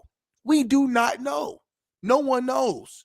No one knew Mahomes was going to be this. We did not. We'd be lying if we said that. No one knew at the time when Brady got drafted in the 6th round that he would be the GOAT. No one thought that. No one thought Brock Purdy would be the nobody. The list goes on and on and on and on and on and on and on. No one thought Trevor Lawrence would be kind of this bad. Honestly, you think about the hype he was getting. So we're all just using our experience and we're trying to give our most educated guess of what's to come. But we honestly don't know until we see it happens. We're just guessing. That's all we're doing. This is the issue you're not getting. Give me the Nobody issue. questioned Tom Brady's release mechanics or throwing ability. No one. Yeah, was he that late of a round guy? Yeah, look at the guy who went ahead of him. Yeah, look at the team that drafted him. Yeah, all that matters. But nobody sat here and questioned his mechanics, his ball, his arm strength. None of that was a question. Why did he go 6th round, JB? That's what I'm saying. It had look who was drafted ahead of him. Look at the teams that drafted. Why round 6, JB? Not like he went 2 or 3. He went 6. It was 7 rounds. He went 6. You got it. You see, this is the thing, dog. I don't think cats really know how to break this thing down. The game has evolved and changed. That stiff quarterback in the pocket was the norm then. Number one. Okay. Yeah, so when the norm can be stolen in the 6th round, then you do those things. Nowadays, we are in a element in a league that now we have to take the greatest athlete in the draft early, regardless of team, regardless of collegiate performance. We take the best athlete now, number one. Look at the last 7 draft picks or the 7 drafts. Look at the last 7 drafts. Look at the last 66 of 68 quarterbacks. And why is there only 2 that aren't bust? Out of 68 quarterbacks drafted in the first round of the last 10 years, why is there only 2 that haven't been bust? It's crazy. Lombardi just broke this. Yeah. Lombardi broke down a whole thing of the last 68 quarterbacks. It's unbelievable. This is what we do now. The game has evolved. There is no more. To your point, to you say that I'm the guy on the porch. There's no more stiff quarterback, JB. It's this guy. It's the game's evolved. So be it. The game's evolved. All right. That's why we draft them. This is why we draft that freak of nature early. The AR5s of the world. The list goes on, Smitty. Look at the last fucking 7 years. This is who we've drafted. Name me those guys and how well they're still doing. Just wait. I'll wait. Whatever you guys say, I'll wait. Show me. You didn't have to do that then. You could get away with a stiff in the pocket around a team that had a stiff already with Drew Bledsoe, who was the starter at the time. He fit that system. I was a plug and play. Tom Brady will replace Drew Bledsoe if need be. And guess what? He needed to be at one point, and the rest is history. This is what the game has evolved in drafting. It's not the same league as you say every day on the show. It hasn't. It's not the same in drafting either. So the quarterback position has totally been evolved. To your point, it's evolved to a athletic freak of nature. And now what's happening is we're taking them early to appease the crowd bases and corporate sponsors. Period. That is what we're doing now. Or you would have kept Justin Fields, Smitty, in Chicago. Come on, man. You can't tell me this is not what's happening. So this is just what it is, my humble professional opinion. And that is what the difference is between Tom Brady. No one ever questioned Tom Brady's ability to throw the football in the NFL, though. Listen, I was young. So I'd have to go back and see what they question. All I know is I don't care what area it is. If you get drafted in the 6th or 7th round, they question something. So I don't know what it was. I don't know what they question. They question something in 6th. Yeah. Because otherwise, if they knew Brady was going to be Brady, he would have went number 1 on my pick. First round, second round, third round. You got to think he went I don't know. Maybe I'm just tripping. I think we're looking into this a little too deep. I'm just saying if you're a 6th round cat, they questioned something, JB. Yeah, they did. But so if they didn't question arm strength, they didn't question his power, his accuracy. If what you're saying is correct, they didn't question none of that. What did they question then to make him go 6th round? Look at the quarterbacks drafted ahead of him at the time. This was a guy in college who had to battle it out to get his starting spot in college, who was there all 4 years. Nobody knew what his high ceiling was at Michigan. College football is totally different, especially then when you played in 21 personnel offenses. You didn't throw the ball around the park and run RPO like they do now. Plus, I'm just teaching some youngsters some things today in the chat. I'm learning. Plus, you're now in a league where you can't tackle the quarterback, Smitty. You can't hit the quarterback. So guess what? Who the fuck would you draft first? A guy that can run around and not be hit. Make it make sense, homie.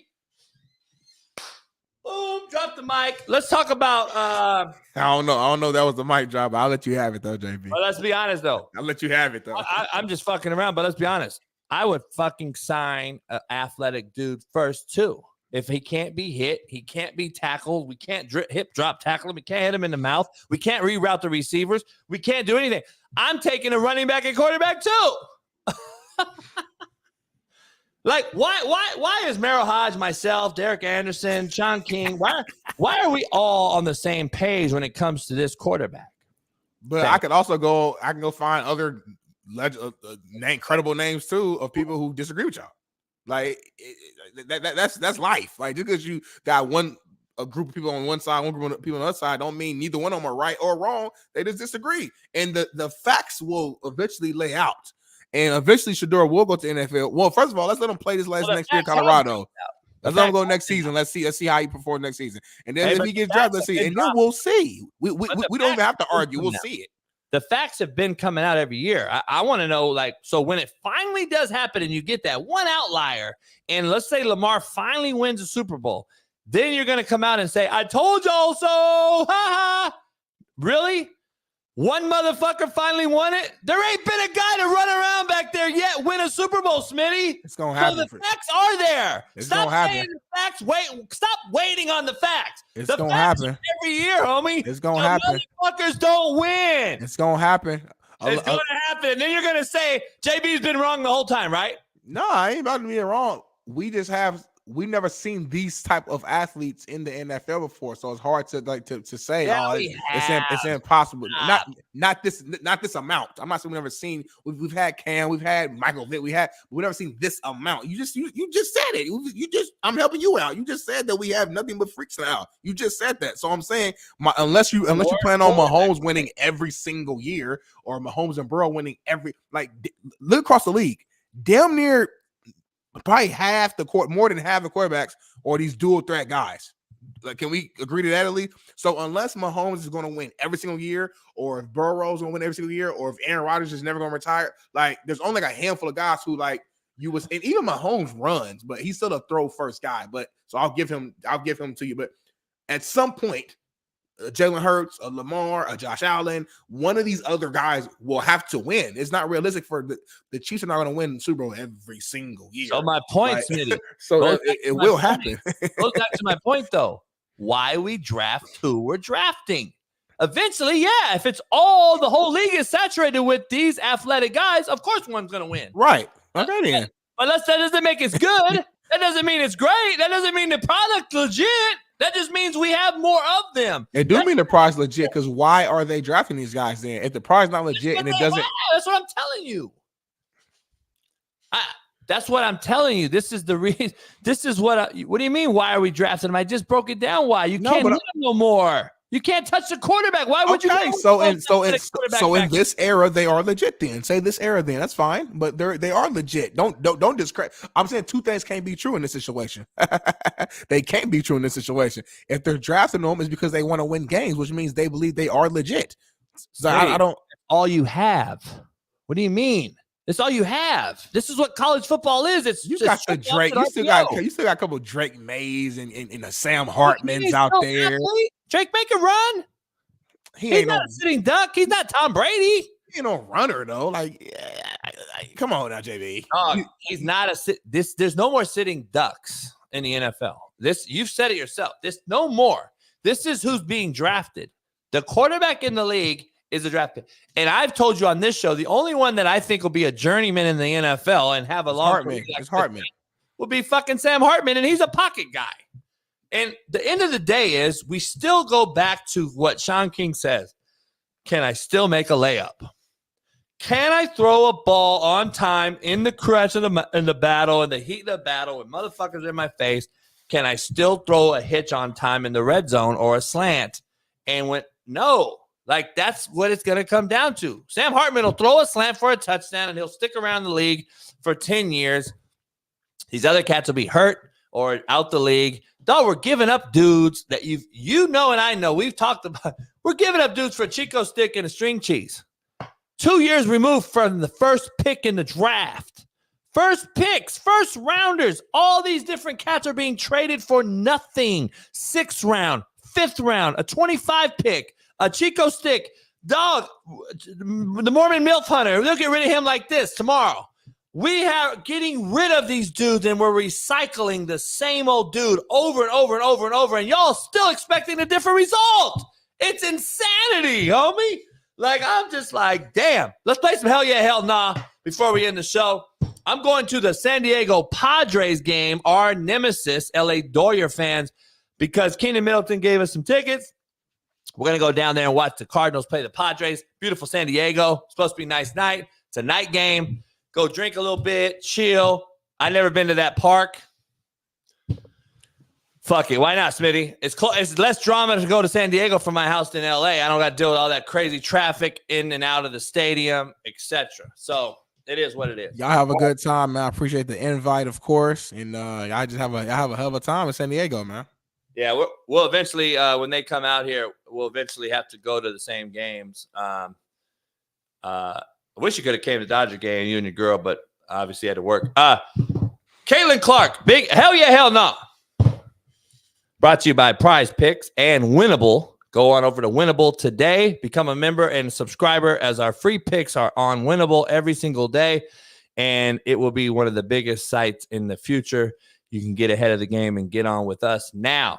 Big Smitty and I, plus Jeff Nadu, will be chiming in. Brandon Lang will come by and help us out with some picks. You have some great betting cappers on Winnable to help you out. So come on over to our Winnable link, which will be in the chat here shortly. We've only got 2 new subscribers since the show started. We're at 51 subscribers. We were at 49 when the show started. Let's get to 60, y'all, in the next 3 minutes. Let's go. Grab on going over to winnable.com/slap-picks.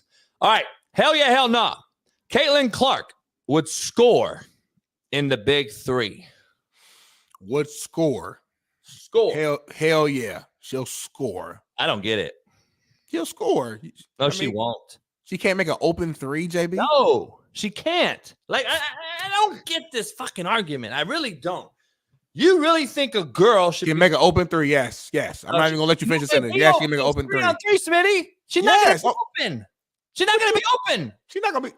They're not locked down the whole damn game. These old cats ain't locking 20. No, they're not. No, they're not. No, they're not. She has to set shot, get ready. Dog. Steven Jackson can be 6 feet away and throw her shit to the stands. I'm sorry. Like, come on, man. She cannot hit a shot because she won't get a shot off. To think she couldn't make a 3 the entirety of the game, just like crazy. Did y'all hear who was it? Kenyon Martin and Gilbert Arenas all them. I understand. She wouldn't hoop. What did he say? She wouldn't hoop. She wouldn't hoop or nothing like be balling, but she could make a shot. But I believe that Gilbert Arenas said she could not score. I had to find a clue. He said a few things, but again, I don't care what these dudes say. Like, that don't mean nothing to me. I respect Gilbert Arenas as a player. He was a hooper, but just because Gilbert Arenas says something doesn't mean it's the Bible. Just because you played a sport and you said something don't mean it's the Bible. Like that don't, like everything I say ain't the Bible. If I talk about MAC football right now and I give my opinion on something, that don't mean that's the absolute. Oh, Will Smitty did play both states, so I guess it's true. Like, come on, y'all. You played men's football. You've played men's basketball. Yeah. And you understand what a woman does, what she looks like, how she moves. You understand everything about a woman mechanically. And you are sitting here on this show right now still saying that Caitlin Clark could get a score off in a big 3 league with ex-NBA players. Get a score off. Yes. Crazy. She won't. That's nuts to say. They'll let her score. They will let her score because they have to. And then Oh, she cannot. She cannot get her own shot, Smitty. She can't dribble drive. She cannot cross a motherfucker over. I don't care if they're 45-year Abdul Rahim Shabir. She ain't getting a shot off on these. I'm not saying she's gonna be ISOing like come here. I'm saying she gonna run her in shape ass around the court with these old motherfuckers, and eventually she gonna get a good look and she can land a shot. I'm not saying she gonna ISO 101 and cross up Steven Jackson. I'm not stupid. I'm saying she can run her. I ain't supposed to be cussing right now. I told myself I was gonna slow down and cussing. You always do it to me, JB.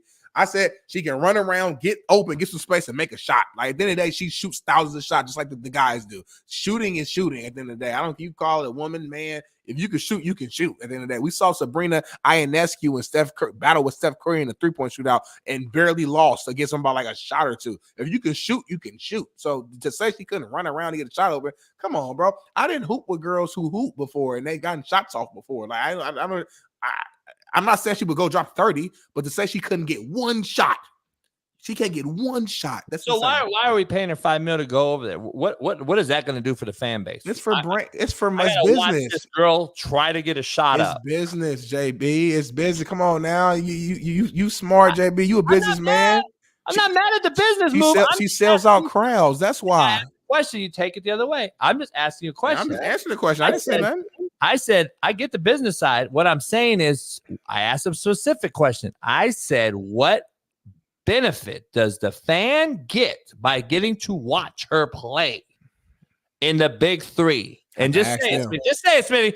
Nothing. Zero. Zilch. You gotta ask them. All right. Hell yeah, hell no. UFL over MLB. Which one you watching? Hell yeah, hell no. UFL over Major League Baseball. You're not a baseball cat, Smitty. I doubt you watch any UFL, but would you watch UFL over MLB? I'm gonna be crazy. It's crazy to me right now. I watched the UFL. I got some players playing in it. The quarterback play is absolutely atrocious. Listen. Shout out to Fox Sports, man, for working together with ESPN, making this happen. I'm gonna go with UFL on this one. I'm gonna go UFL. At least I understand it's football. I don't fully understand like baseball still. I know the basic of the rules, but I just never played baseball my entire life. I go hell UFL. No. I'm gonna go hell no, UFL over MLB. No, hell no. I'm gonna go MLB on this one. Hell yeah. That sound crazy to me. I'm saying it sounds crazy coming out of my mouth, but shout out to Keynan Middleton, my main man on the show every Wednesday. I'm going MLB. Hell yeah, hell no. UConn men are the best Final Four team in the last 10 years.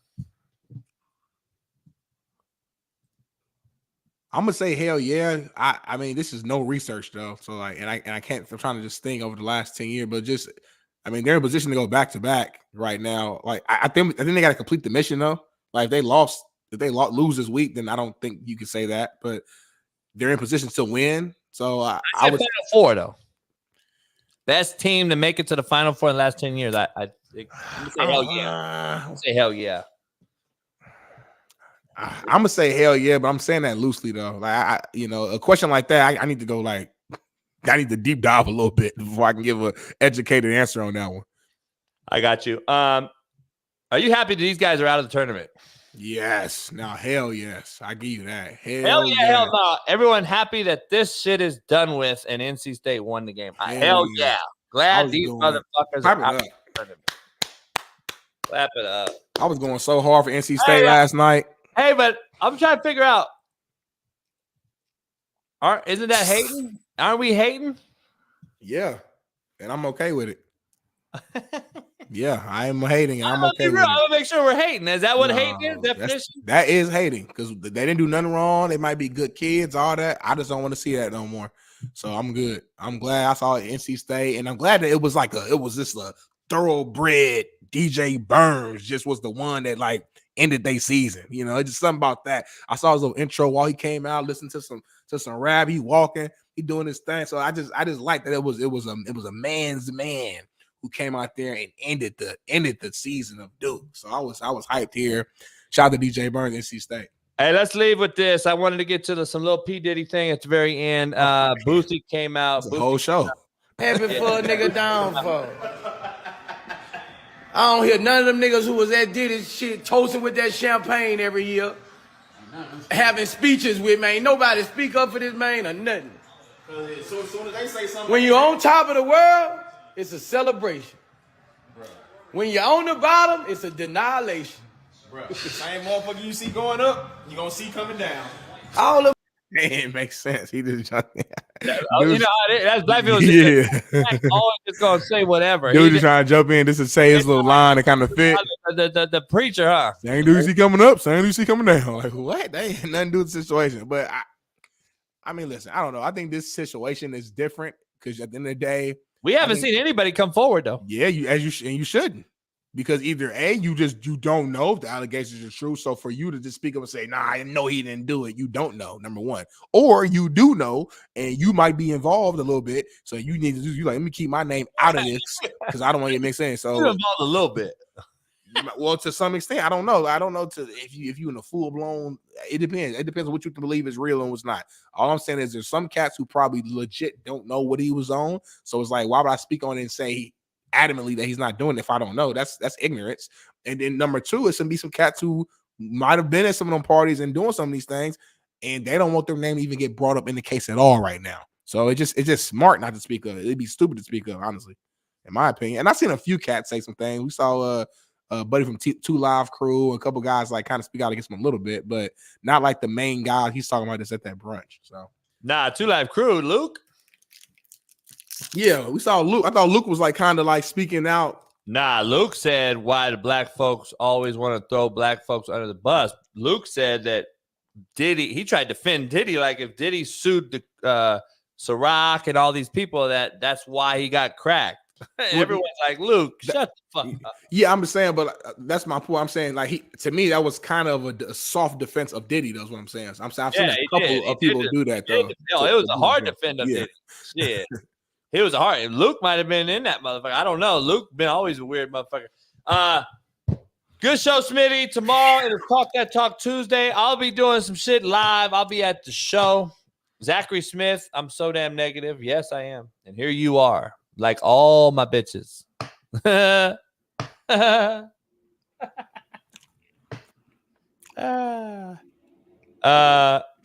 different dude, man. Yeah, it's not even close, Corey. Not even close. Watch Randall Cunningham, Michael Vick, Warren Moon. Not even close. But why is that? Why is that discussion though? I didn't bring that up. Yeah, I don't know why I'm bringing that up. Michael Vick said Lamar is better than him. So Smitty hungry and shit. He got the balloons behind him. He's stressed out. Ron. He's stressed out, Ron, because you got that fucking infrared on his ass. From deep. You got that deer hunter on him. Racism. I'm used to it now. Go ahead and shoot, Ron. Smitty just sounded defeated, like, oh, fuck it, just shoot me. That motherfucker just defeated and shit. He had to move in the other room. You know what I mean? Hey, it's ghetto hood shit. Is what it is. I'm trying to figure out life right now, man. I like the balloon idea. Get JB showing balloons. I'll see what I can do. All right, we'll see you tomorrow. Talk Tuesday. I'll be at the Padres game tonight. Well, make sure you watch Caitlin Clark. Be safe. Gabby Reese. Who? Gabby Reese. What's her name? Angel Reese. Oh, Angel Reese. LSU. All right. Who's Gabby Reese? Iowa. Who's Gabby Reese? I have no idea. Is that like a niece of yours or something? No, I don't have no nieces. Gabby? Gabby Reese. I mean, Gabby's a white girl name now. Not really. I just says Gabby. It's more white though, I think, than black. Yeah, it's more white than black. They said ain't no party like a JB party. You right. That's what the bitches say, not the dudes. We'll see you later on. Jerry Ports is rolling with me to the game tonight. Y'all be safe, man. Y'all be safe. Thanks for inviting me. Y'all appreciate y'all. You can't come. I'm going to work here soon. Yeah, I already knew. Stack up this bread. You know you're invited all the time. Max this bread. Max said, I don't know what dare you have, Max. Like, just so you know, I bet on Purdue to beat Gonzaga on DraftKings. I won $100. You were throwing around bets in the Discord. I was gonna say drop $5,000, but I didn't want to do that to you. You was reaching on the Gonzaga shit. That's why Jeff and I both said we don't listen to fans, dog. Y'all never right. You use your heart too much over intellect, dog. Fans Max trying to bet me. Max trying to bet me all week. I said I'm not gonna bet you, bro. Fans are not good bettors. Mm-hmm. Period. You got to get the fan. You got to take the fandom out of there. They're not good bettors. But I do want to come to Coeur d'Alene and fuck with you because I got some folks in Coeur d'Alene. Coeur d'Alene's a motherfucker. Beautiful place, expensive, big time. People are there. Probably Illuminati, probably Diddy. All of them are probably there with Max Hess. But I'll come fuck with it. We'll see you tomorrow. Talk that talk Tuesday. We'll be back. I'll see you all in the Discord. You guys over there, go over there. Go right now. Check out winnable.com/slap-picks. Link the Discord, Bailey, real quick. You can go become a member of our Discord today. The Winnable Discord will be separate once we create it and drop it. There'll be a separate Discord channel in there for Winnables. And it'll have some other things in there as well that we'll be doing. Pound that like, subscribe, become a member.